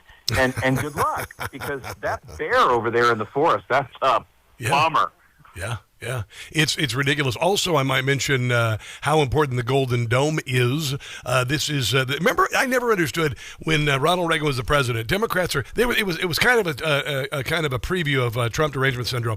They called it Star Wars, and they said it would be bad for us to be able to defend against Russian incoming missiles. It was the dumbest thing ever because they loved the Soviet Union so I mean, honestly, the R word is not enough for these people. If it's not one world government, globalism, depopulation, climate change, and loss of values and complete lockdown of humanity, they're not interested. Unbelievable. I want to continue the conversation. Go ahead, I'm sorry. Where our president is going is he's going to roll into Davos. Oh, Mr. President, please stay on Air Force One. Don't take a hotel room. And please eat food only off of Air Force One. And please bring Delta Force with you because every man, woman, and child in Davos doesn't like you. So go in. Punch him in the throat with your words, which is exactly what you're going to do. Yes. And then come on home. We'll welcome you with open arms. At least most of us, not the kids in Minnesota. But maybe we could trade Minnesota for Alberta. Wouldn't that be good? That'd be really fair. Wouldn't that be good? I want to talk to you on the other side with the Canadian premier siding with China. I mean, shooting himself in the foot. Not only that, blowing his toes off with a shotgun. We'll get to that and also want to cover Iran, what's happening in Iran, and our reaction to it. Let's do that on the other side of the break. More with of course, the one and only Blaine Holt on the other side of the break. This is the Rob Carson Show.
Poor little Democrats. Are you guys okay today?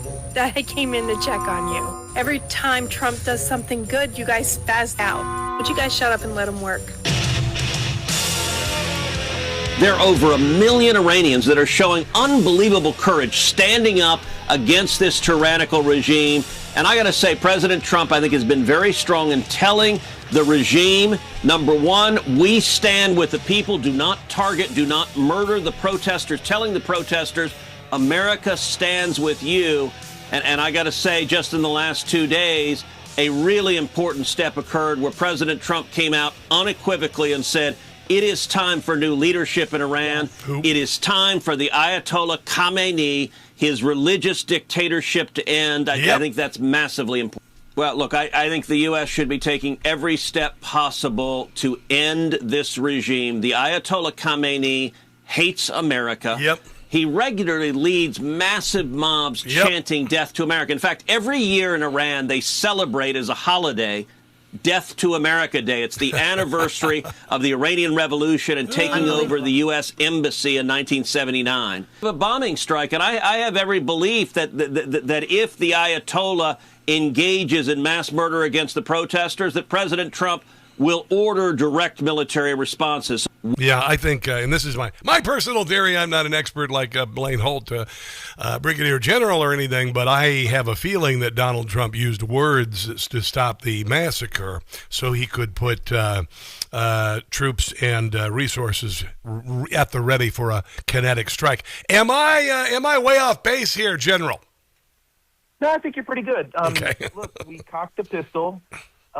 And we did a pump fake, and that's called a feint in military lingo. Gotcha. And in our feint, what we learned was all the ways they're going to try to escape, get to bunkers, move this way, move that way. They can't change those plans once they've done them. Those take months to change. So that was a plus.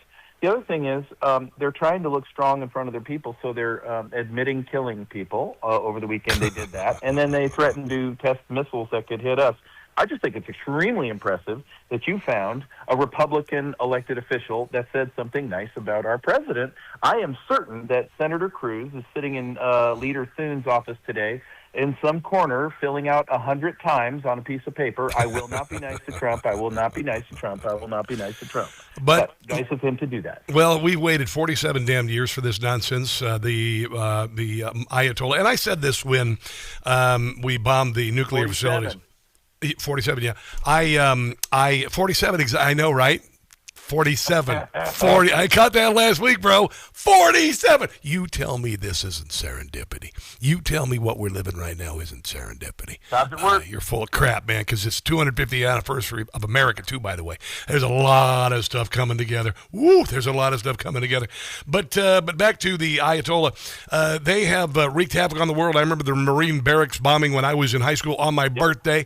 All of this, they've been doing this crap. And I said, when they bomb those nuke facilities, the Ayatollah cannot stay in power. It's just a matter of how we get them out. Why isn't Israel helping out? And when can they expect some sort of kinetic strike, do you suppose?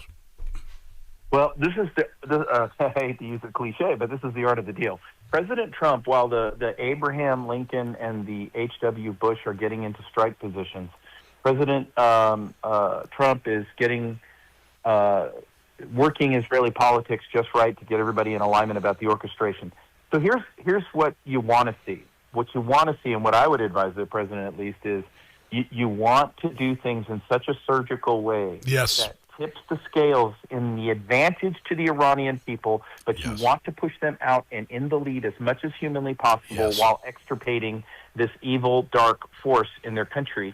And then at the same time, once that happens, you do not want to be in the business of picking their leader for them. If they want Reza Pahlavi, then they get Reza Pahlavi. If they want their own brand new Thomas Jefferson or George Washington who came out of this revolution, well, then they get to pick him. But that's how you make a friend of the Iranian people and stabilize the region at the exact same time. Are you saying we shouldn't send General Schwarzkopf in and overthrow the Iranian government and put in a proxy government and stay there for 20 years?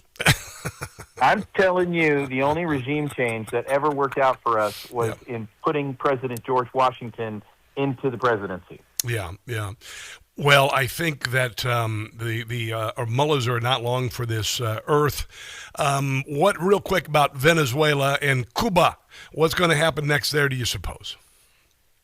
More war on the cartels, more pressure. Yep. Looks like Delcy Rodriguez is getting on sides. Looks like Machado's going to stop complaining that, hey, I'm a Nobel Peace Prize winner and I'm not in charge. And it looks like Cuba could fall under its own weight. Ooh. I know that's the president's preference. Yes. But watch Mexico carefully. Watch it very carefully in the next 14 days. And then keep your head on a swivel on Main Street, because the cartels don't like this, and they're going to make trouble for us right here at home. Yeah, and we've got lots of people who came across that southern border for a purpose, a lot of them military-age males. Have you heard that the United States military is going to be working with the Mexican military to go after the cartels? I have. I've heard some very interesting things. I've seen some interesting things. Really? Some very interesting favorite gray airplanes of mine visiting down there in Mexico. And and I hate to be such a tease, but I would look for more of our troops to be out and about around the border area. Good. Because it's about time that we got the sucker fish of Mexico's bleep together. Because they're a sucker fish on the United States of America. I always said if you want to get them. Why do they have 53 consulates in our country right now? Why do they get that? Yeah. Most countries get 2 or 3. Why do they have 53 consulates? And then, honestly, all it would take is Donald Trump to say we're going to end all trade and travel to Mexico, and Mexico would shrivel up like a Halloween pumpkin in December. How about we're going to investigate every elected official we suspect of corruption at the local, state, and federal levels? Ooh, that would be good, wouldn't it? We can always hope. And all see right. where it goes. General, I appreciate you today, man. Where can people find your glorious podcast, which you just sent me the new episode? I've already listened to a little bit of it. Where can people hear it? Come to dangerousintellectuals.com. Pick whatever platform you like. Listen to Kit Perez today. She's an absolute expert in deception operations, counterintelligence, and she's going to give you some practical information about how to discern when somebody's trying to bamboozle you. I love it. General, have a glorious week. By the way, I'm leaning almost toward the King Charles Spaniel. It's funny because I'm a Shih Tzu fan. Both of those dogs are completely worthless except for to be loving and sleep with you. They like potato chips. You can't have just one. All right, let's take a break and come back. This is the Rob Carson Show.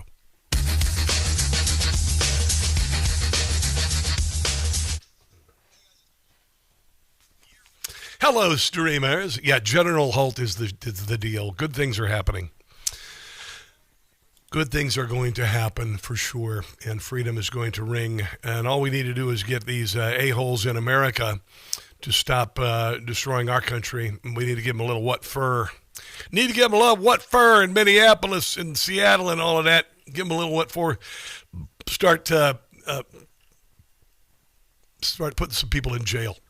I'll just leave it at that. I'd like more. I'd like a proverbial beatdown to happen, but there you go. So anyway, there we go. You guys over there, Jamie Belay, B9U, hello, good to see you. Do a major restoration on Greenland and protect U.S. interests to boot. Sounds like a plan. Yep. And listen, a lot of Greenland, the natural resources are going to be hard to get at because they're under a mile of ice. But there are natural resources to have, by the way. Love those warthogs. Is that what he was talking about? He was talking about a warthog? I'm going to ask him about that. I wasn't sure because, they got that big gunship. I'm going to ask him right now. I'm going to ask him right now. Blaine Holt. Were you talking about A-10 warthogs or gunships, ? We will see. You ever seen those big gunships? Oh, man, those things are badasses. They look like the size of C-17s, except for they got guns sticking out of every friggin' orifice. Kathy says, great show as always, Rob. Well, thank you. I try real hard. I end up working a hell of a lot of my weekend to get ready for the show, to be quite honest. But I don't mind.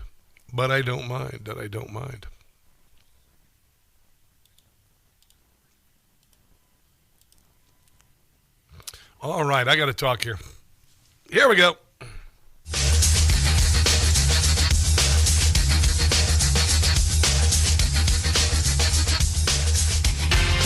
I started with the show today with this clip from Don Lemon yesterday in a church in St. Paul, Minnesota, confronting the pastor as a group of Black Lives Matter insane Marxists terrified the congregation, and they're in a bleep load of trouble. What do you think of it? I mean, this is unacceptable. It's shameful. It's shameful to interrupt a public gathering of Christians in worship. So, but there were folks who will say, I have to take care of my flock. Okay, but listen, we live there's a constitution in the First Amendment to freedom of speech and freedom to assemble and protest. Yeah. We're here to worship. We're here to worship Jesus because that's the hope of these cities. Yes. That's the hope of the world is Jesus Christ. Yes. Be very respectful. Please don't push me, though. We're here. Please don't push me, you son of a bee. I would push you right down on your rear end. You son of a gun. I tell you what, you crossed the line, brother. You crossed the line. We are not going to put up with this crap. Here's Harmeet Dillon talking with Benny Johnson today about what's coming up for Mr. Limon. We will pursue charges in this case. I see various crimes that have occurred. Exactly what they are, I'm not going to flag, but the FACE Act has been mentioned as one of the predicates there. In other cases, the Biden DOJ used the Klan Act conspiracy charges tacked on to the FACE Act in the case of protests outside abortion clinics. I want to see him go to jail. I want to see every one of them go to jail. And I'm going to tell you, you have just awakened a Christian army, people. We're done with your nonsense. We're done with your nonsense. Gold is at $4,700, almost $4,700, $4,675 today. I told you it was going to come back. It's going to come back. It's going to come back. I was reading earlier this morning about silver. Silver last year was worth $30 an ounce. This year it's worth $90 an ounce. You better get the message on precious metals. Come on now. And if you're a first-time gold buyer, Birch Gold wants to welcome you to the fold by giving you up to $10,000 in a rebate on qualifying purchases. Roll that IRA or 401k into an IRA in gold. Did your IRA go up by 200% last year? Well, maybe you better get on it because that's what silver did. That's what silver did. Essentially tripled in price. So all you got to do is text my name, Rob, to 989898, Rob to 989898. Get the ball rolling. They'll send you information, but I would suggest that you get on it right now because this deal ends at the 30th of this month, okay? So up to $10,000 in qualifying purchases from Birch Gold right now. Text my name, Rob, to 989898. Brigitte Gabriel joins us next hour to talk about Israel. I cannot wait to hear what she has to say about it. I promise you it will be energetic and at times frenetic and very educational. Don't go anywhere.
Hey guys, it's Carson.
Mess with us. And I tell you what, this cannot stand. You walking into a church, oh my God in heaven. See, they die like movie vampires, and now they're going into the church. You know, kind of like, you ever seen those movies where Satan goes into the church, tries to take over the church? That's what's happening here with Don Lemon being a part of it. I got to tell you, I hope the weight of the federal law enforcement community comes down on these who did this. This cannot happen. This has to end. This has to end. Swear to God in heaven. Ridiculous. This is pretty interesting. State Department is ending aid to Somalia after a warehouse of food disappears. Really, in Somalia? Really? Fraud in Somalia? No way. Really? Yeah, because it's the meth lab trailer park of the world. And a lot of the people who leave Somalia are exactly what you'd think they'd be, dependent, and a lot of them being shysters and just stealing. Stealing is what they've done across this country. A good share of them, 85% plus on some sort of welfare in Minneapolis. Hundreds of daycare centers, hundreds of transportation companies, hundreds of now hospice agencies, all fraudulent across the country. Many of them Somalian, but all of them Democrats. Corrupt contracts led to 76 tons of U.S. aid going missing and 1,650 more tons imperiled. This is from Luke Rosiak for the Daily Wire. So Marco Rubio said, guess what? You're not getting any more friggin' aid. Good job, losers. Honestly, screw Somalia. You figure it out on your own. Yon. Those are my two favorite words when it comes to Democrats. When it comes to people like Zoran Mandami. Yon, man, go ahead, do what you got to do there. But Yon, we're going to help you. We're not going to help you. It is ridiculous. And there is a fraud that is so rampant, it's just disgusting. This is Benny Johnson. Benny Johnson's been doing a great job. I had a chance to meet Benny Johnson a couple years ago. He used to have a TV show on Newsmax. And I met him at the Newsmax Christmas party, and he is just shining. He's the template for, I guess, journalism to some degree. He's doing a great job. Nick Shirley, obviously, doing a great job. But here's Benny.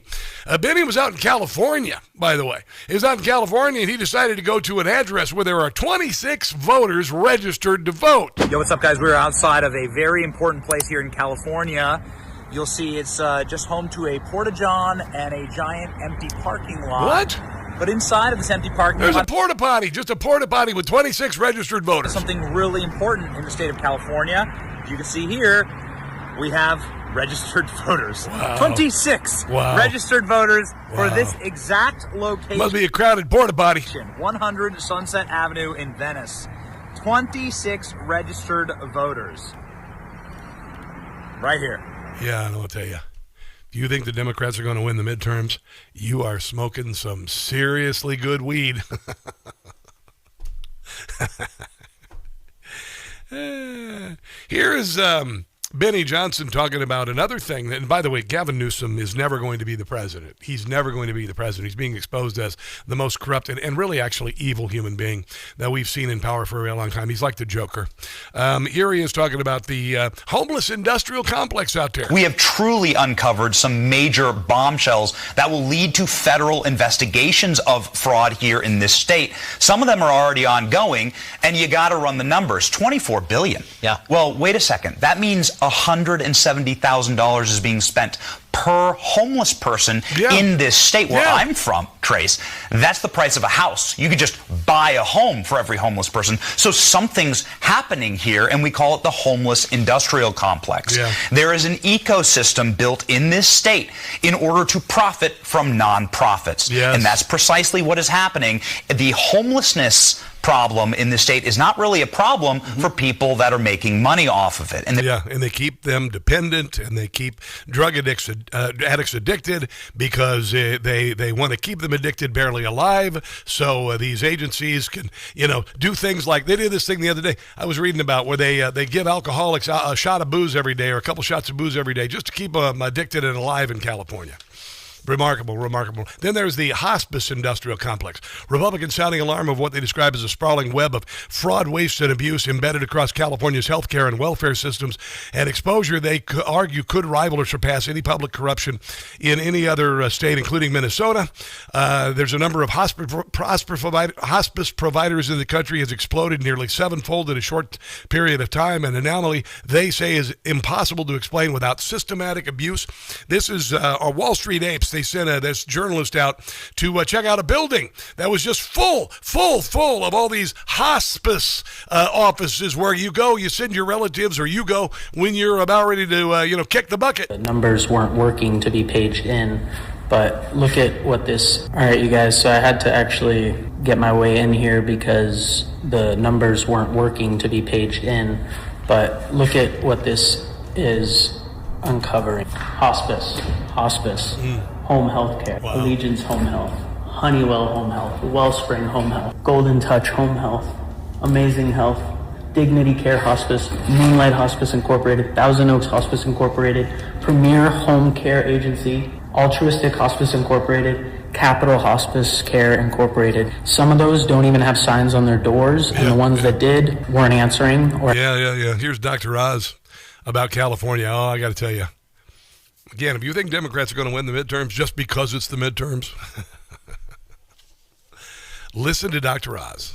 And here's the hard part to fathom. I don't want everyone to take a deep breath now. And Minnesota, which is cold this time of year, is just the tip of the iceberg. I think what we're seeing in Minnesota, which is billions of dollars of fraud, that hurts our most vulnerable people and puts them at risk, because you steal not only their money, but you can steal their lives by putting them at risk for bad services provided at the wrong time that actually take away opportunities for others to get treatment. But what we're seeing in Minnesota is the tip of the iceberg because it is dwarfed by what I saw in California, which is whole-scale cultural malfeasance around healthcare. There is a acceptance that you need to be in the fraud business, especially in Los Angeles, and the magnitude of fraud there, we believe, is approximating $4 billion just in hospice and home health care. I had no idea. I knew that there was a lot of malfeasances going to be uncovered when Donald Trump became the president. But now we know why these Democrat governors are so desperate to keep law enforcement, ICE out of these states. Even old Gavin Newsom this weekend said that ICE was stoking a civil war. And in the ensuing months, we've seen BORTAC teams, people dressed up, tactical gear, Apache helicopters, descending the streets. Apache helicopters. All across Sure, America, man. mass Sure. men. Sure. Without providing identification, and we're in court on that. It's right there on the badge. Proud to sign the first anti-masking bill in this country. He is trying to... Oh, Gabby Blue. I want you to go to jail too. Let's take a break and come back. This is the Rob Carson Show.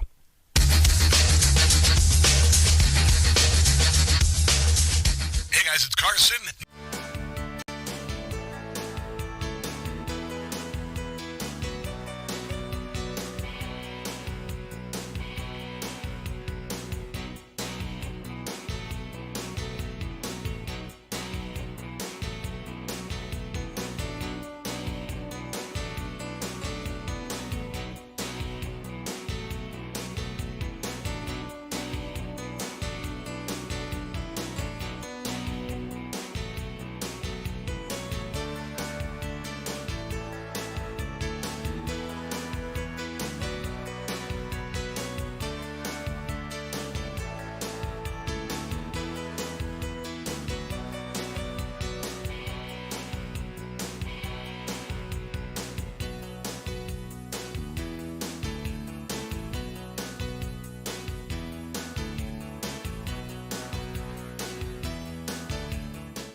what's happening right now is the ICE agents are the ones breaking the law, not the peaceful protesters.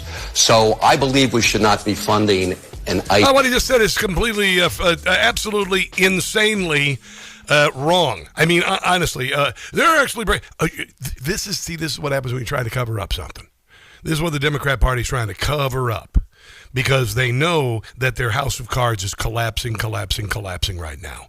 Fraud and deception and vote theft, etc., are being exposed massively around the country. And the more that law enforcement comes in to get rid of illegals, and the more that law enforcement comes in to raid these agencies that have been lying about being home health care, lying about being, feeding kids and whatnot, it turns out that we're going to see trillions of dollars in spending stolen. They looted our national treasury for at least the last decade, if not more. And Democrats know exactly. They know exactly what this is all about. And as I have said before, they have a de facto civil war with soldiers for hire.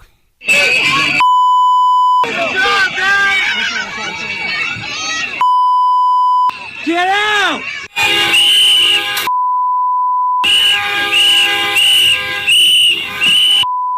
Yeah, I'm about done with it. I was done with it a week ago when they raided the church yesterday. Now I'm really freaking done with it. This is an ICE agent driving by a bunch of these morons, and these Karens, these insane leftist Karens, these white women who are off their nut. They're awfuls, by the way. Affluent white female urban liberals. They're mentally ill. If they went to the Humane Society to adopt a bunch of cats, the Humane Society would say, we're not going to adopt cats to you because you're freaking out of your freaking mind. So no more cats for you. You're too crazy to be a crazy cat lady. Here is an ICE agent confronting them. Yo, here's what I'm here for. Second reporting. We're here to arrest a child sex offender. And you guys are out here honking. Oh, they're not. No, we're pressing. No, we're not. That vehicle right there is honking and impeding our investigations while we're trying to arrest a child sex offender. That's who you guys are protecting. Yeah, but we can reform him. He's like Luigi Mangione.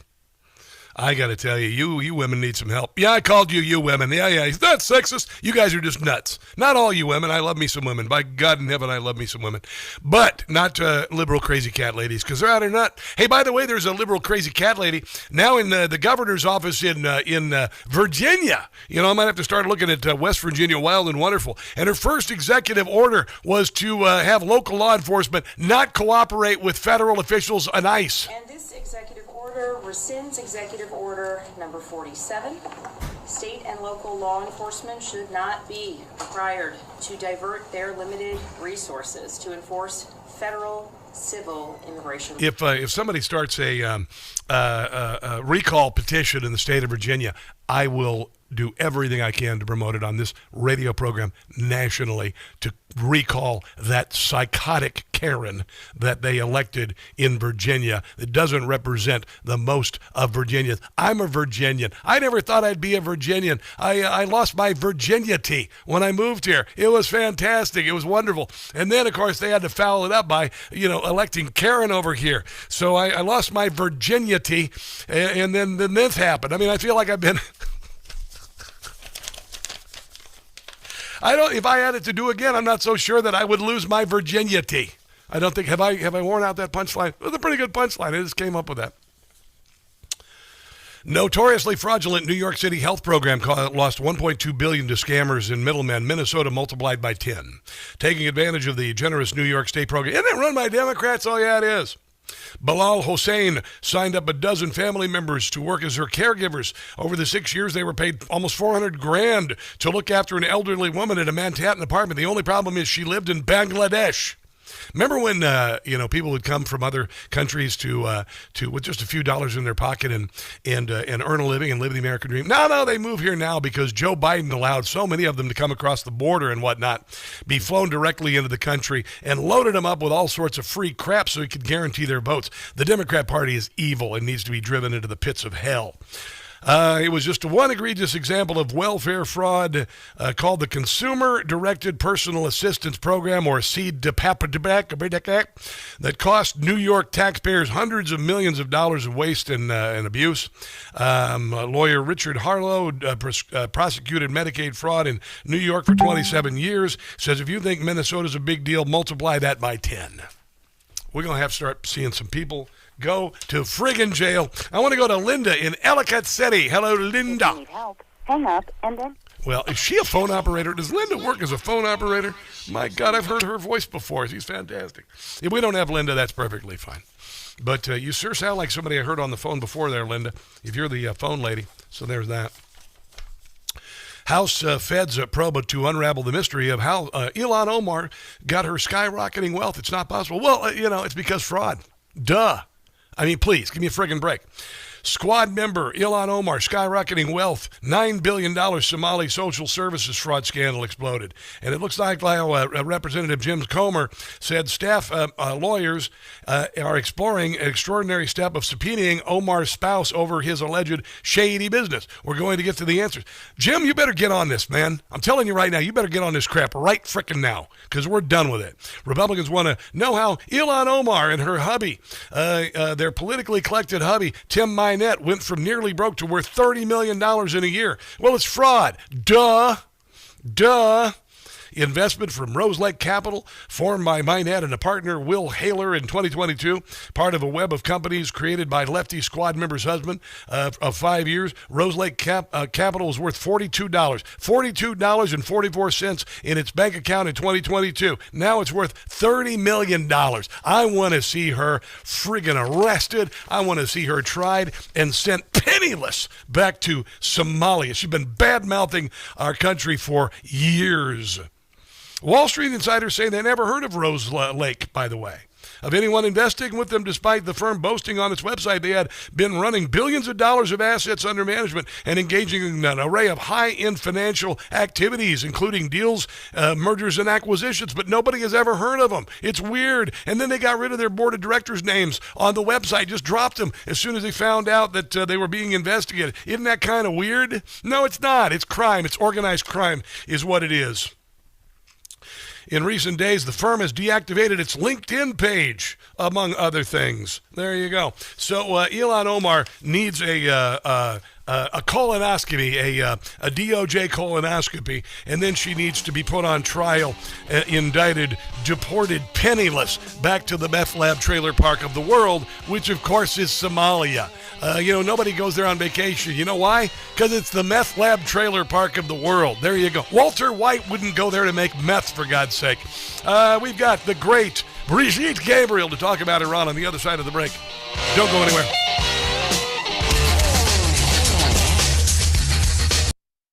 Hey guys, it's Carson for Shopify. For years I have had a swag line of t-shirts with catchy phrases and whatnot, and it's just been lying there. Well, I've decided to go with Shopify and actually make money with my own business. Shopify gives you everything you need to sell online and in person. Millions of entrepreneurs have already made this leap, from household names to first-time business owners just getting started. Choose from hundreds of beautiful templates you can customize to match your brand, instead of just having a lousy website that nobody notices like I have been doing for years. Set up fast with Shopify's built-in AI tools that write product descriptions and headlines, create email and social campaigns that reach customers wherever they scroll. In 2026, stop waiting and start selling with Shopify. Sign up for your $1 per month trial and start selling today at shopify.com/Newsmax. Go to shopify.com/Newsmax. Make building a successful business your 2026 New Year's resolution.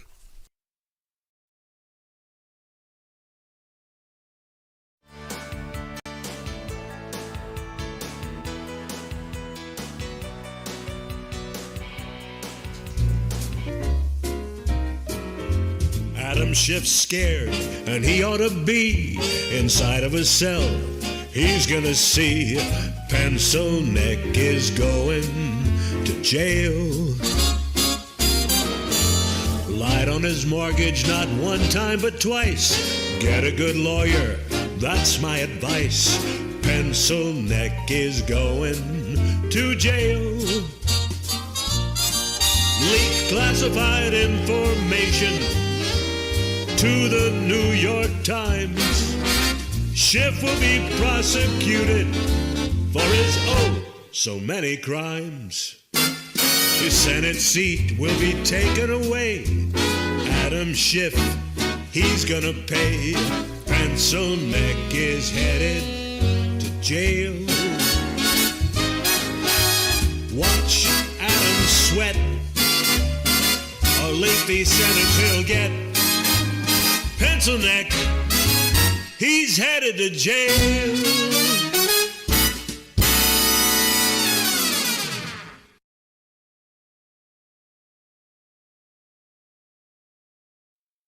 Hey guys, it's Carson for Relief Factor. You know, one of the most rewarding parts of sharing Relief Factor with you is all the real stories like Sandra's. She tells us, I'd been hearing about Relief Factor on the radio for a couple of years, finally decided to try it because nothing else has helped my back pain. With a 3-week quick start, I went for it. Now I feel like a new person. Those are Sandra's own words, and it's just so gratifying to hear. I've experienced that kind of relief myself, and knowing folks like Sandra out there are feeling better makes it all worth it.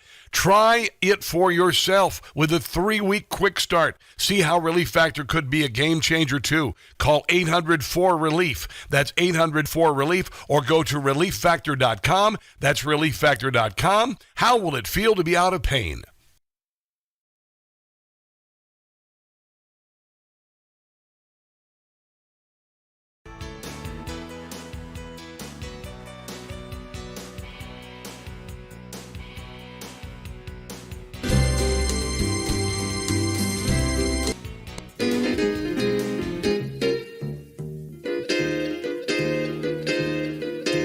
The town of Portland I said in the guard, Antifa, they are gonna hit you hard. The Democrat mayor's getting in my way. Go ahead, punks, and make my day. F around and find out. F around and find out. Schumer's gonna find out. I mean business and I'll get my way. Pencil Neck and Chris Ray, for your crimes you will pay. You have both been found out. Hope you get a lengthy prison stay. Listen up, Hamas, I am warning you. Break the ceasefire and you'll be through. Democrats, hang your head in shame. For the shutdown, you're gonna get the blame. F around and find out. Mess around and find out. F around and find out. In the end, I'm gonna win the day. Find out.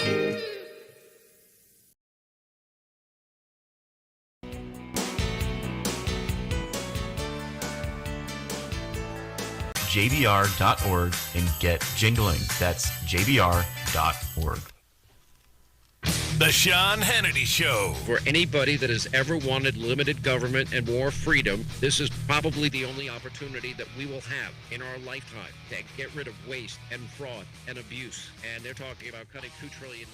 I think they're serious as hell, and I think it will happen as long as Republican lawmakers go along with what their recommendations are. Those recommendations are expected on July 4th of 2026.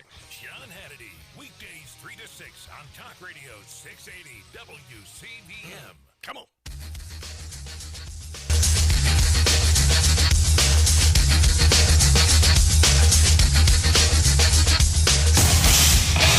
Relentlessly slowing the spread of the stupid every day. It's the Rob Carson Show. There is a very real possibility that in the next 6 months, the regimes in Iran, in Venezuela, and Cuba will all fall. There is a real possibility that Iran, Venezuela, and Cuba will all democratically elect new leaders, and instead of fomenting violence, fomenting attacks on America, instead of waging war on America, there is a real chance in the next 6 months that the people of those three countries will elect leaders who embrace freedom and free enterprise and who want to stand with America. And when the Ayatollah falls, we're going to party like it's 1979. The one and only Brigitte Gabriel, actforamerica.org, joins us for the first time in this glorious year of freedom that I predict is going to happen. Hello, Brigitte Gabriel. How are you today? Hello, my friend. Happy New Year. I'll bet you get tired of me texting you and sending you videos saying that the Ayatollah is going to fall.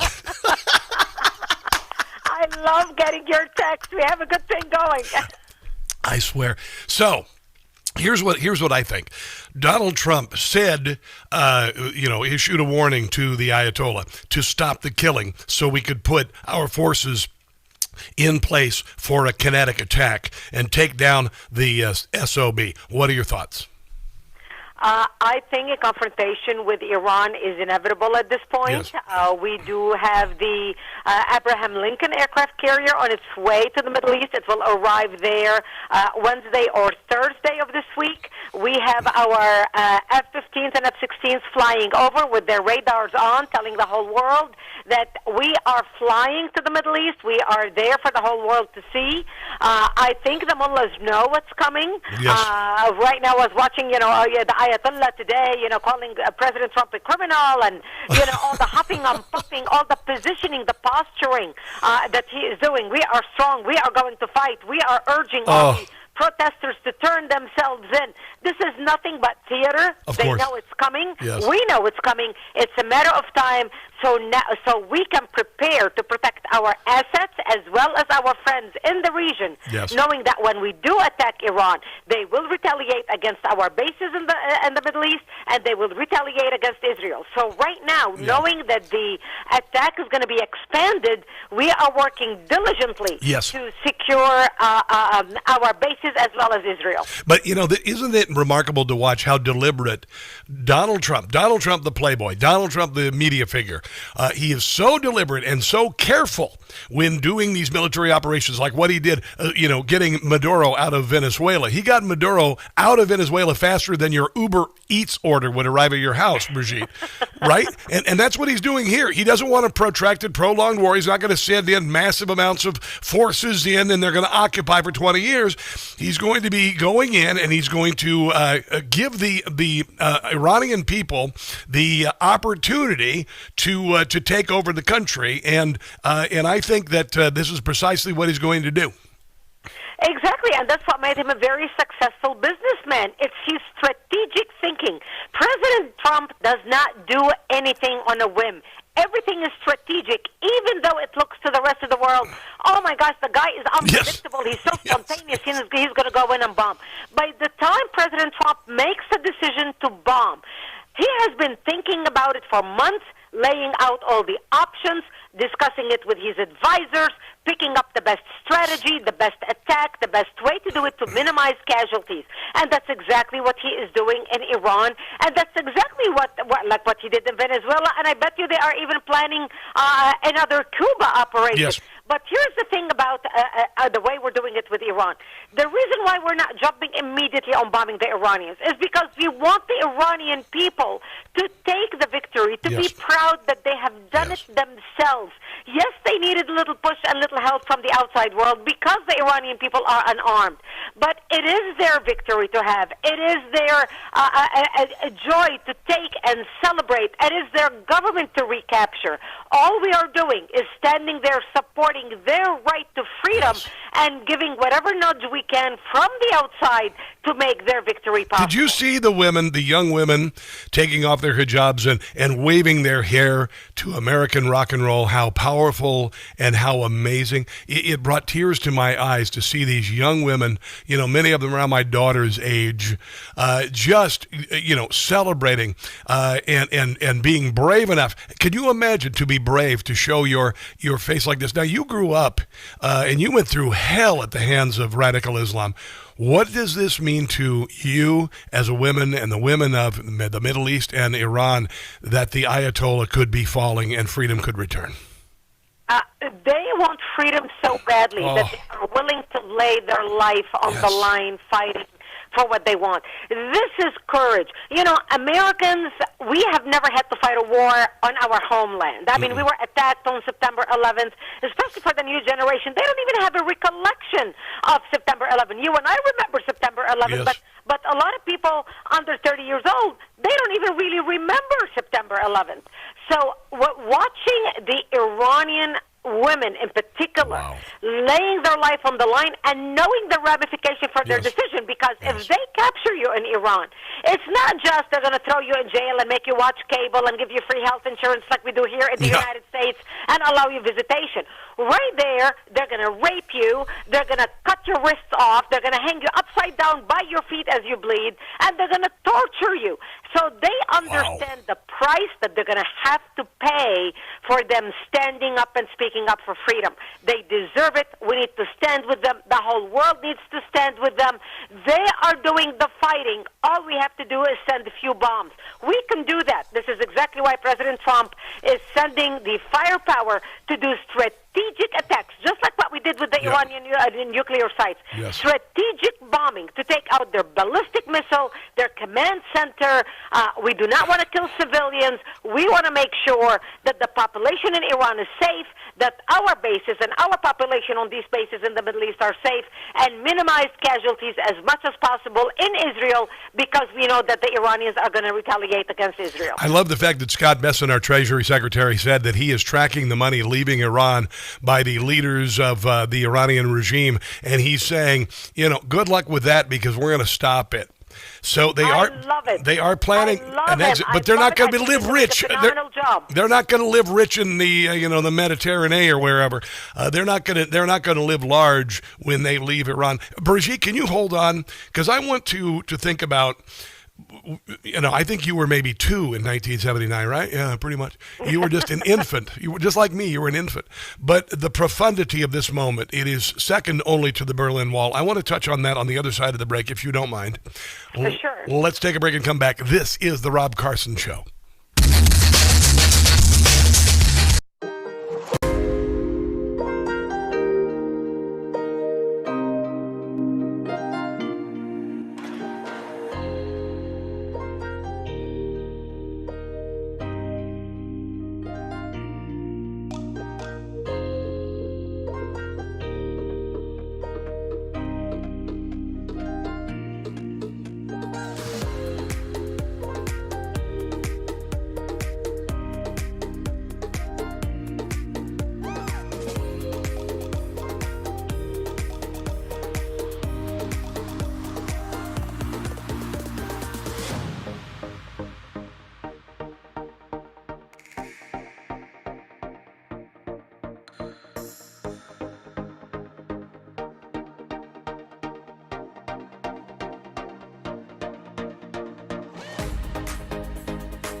consultation.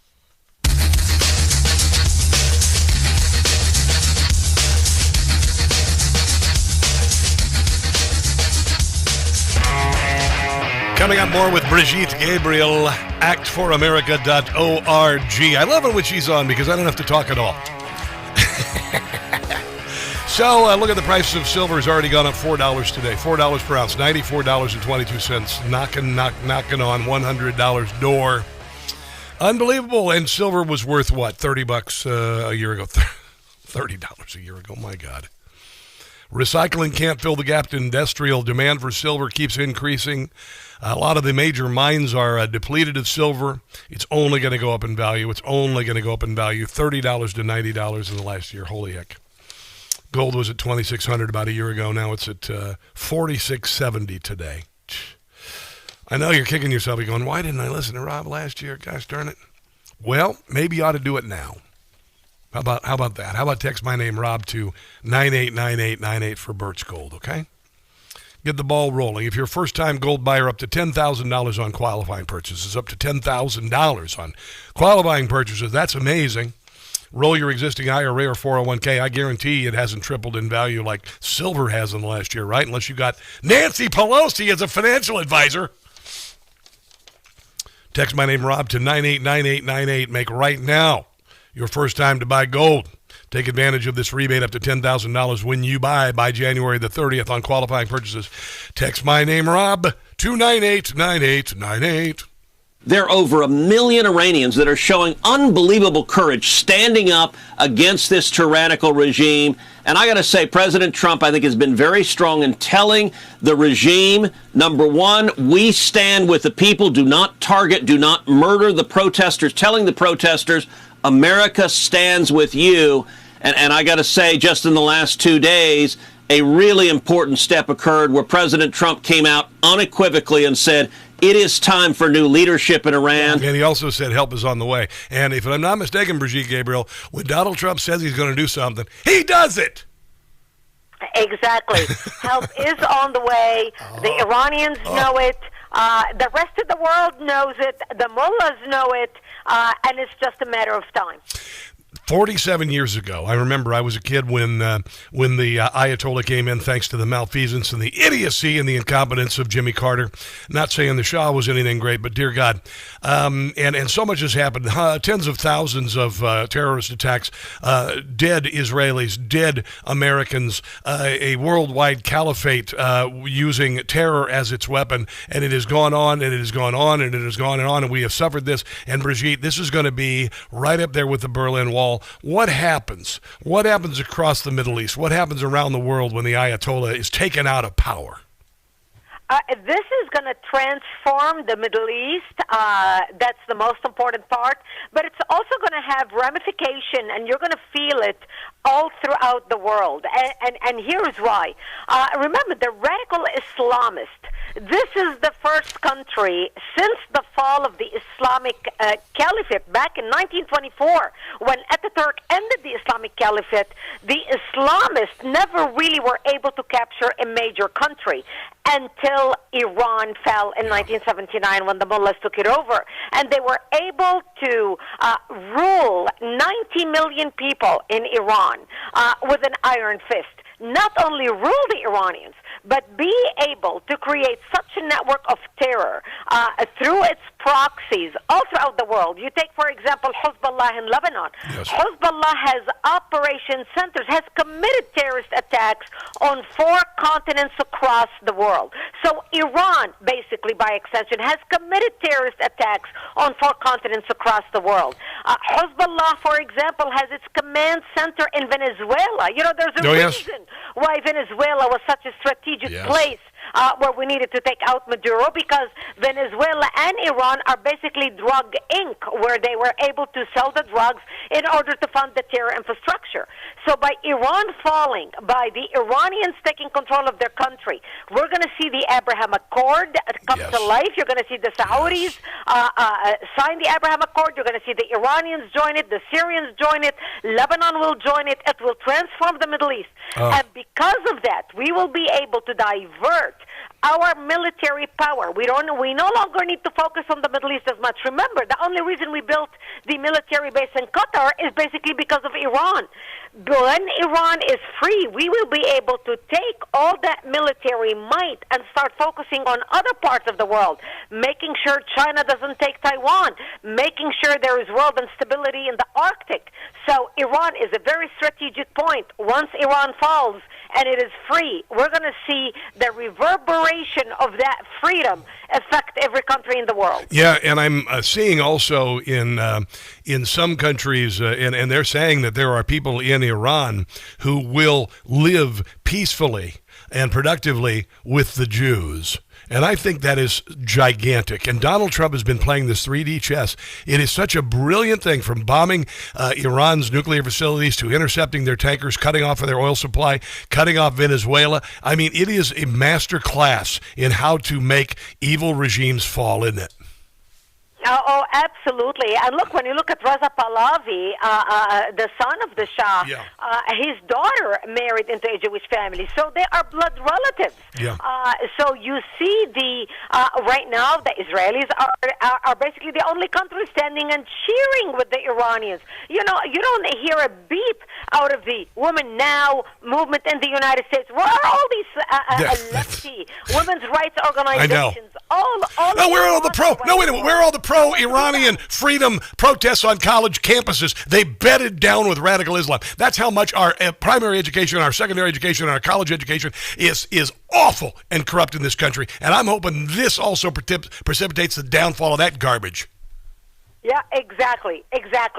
So you are going to see peace between Israel and Iran. You are going to see the Iranian people. I think it's going to be one of the most formidable, great peace deals between Israel and another country in the Middle East. Because while the peace deal that Israel has now with Jordan and Egypt, it's on a governmental level. The people of Jordan and the people of Egypt are not in love with the Israeli people. But when the Iranians are free, the Iranians are not going to forget that it was the Jewish people of Israel who stood with them, who supported them, who cheered them on. I think we're going to see a totally different level of peace relations between these two countries. Oh, we are witnessing history, aren't we? Yes, we are. This is going to be a glorious war. This is going to be a year. This year, we will see more freedom. We will see a wave of patriotism and freedom sweep the world, and also faith, by the way, and also faith. Brigitte Gabriel, always wonderful to have you on. actforamerica.org. Is there anywhere else you'd like to direct people? I would like to make sure people go to actforamerica.org. This is an election year. We want to make sure the president will be able to continue doing his great work the next 3 years. That's exactly why we need to make sure we keep the House, we keep the Senate, we need grassroots involved. Go to actforamerica.org. Join us. Start a chapter in your community. Join us in every way you can. Well, it's been a while since we had you on. Worth the wait. Thank you very much, Brigitte. Let's take a break and come back. Have a great day. Let's come back. This is the Rob Carson Show. God, she's so cool. She's so cool. Hello, everybody. Sounds great. Let me see what we got here. We got all sorts of. Kathy Doman, how you doing over there on the Facebook? Look at all the comments. There are a lot of people streaming today. I didn't know. I don't even know. I didn't know if it was going to be this many people watching because, it's Martin Luther King Jr. Day. But, man, they are watching today, enjoying the show. I think today has been a blockbuster show as usual. Let's see. YouTubeage. Jeffrey Luker. Kevin Goodemoot. Good to see you there, Kevin. Hello, Sarah Q91. I don't even know. Why do you do these names that are so hard? Why can't it just be Sarah Bernstein or something? I don't even know. Bruce Radford. Hello, Bruce. Blockbuster 2K. Good to see you guys there as well. Good to see you guys there. Meanwhile, over on the Rumbly-Roo, we got a lot of views on Rumble. Gary Madden. Gary Madden says, I say John Bolton is Captain Kangaroo in disguise. No, Captain Kangaroo isn't evil. He looks like the Shaggy DA to me. He looks like a sheepdog. Heard Iran moved most of their gold to Russia. That's Tom K. Yeah, it doesn't surprise me. They know, they see the writing on the wall. But I hope the Ayatollah gets introduced to a long bridge span and a short piano wire. That's what I would like to see, because he deserves it. He deserves to get a little what for. Time for him to leave the planet. All right, what we got here? Gravity 10, Chuck Schumer, saying the violent Karens, Harmeet Dillon, F around. How much time we got? We don't have a lot of time yet. Hold on. All right, I got to talk here, kids. Here we go.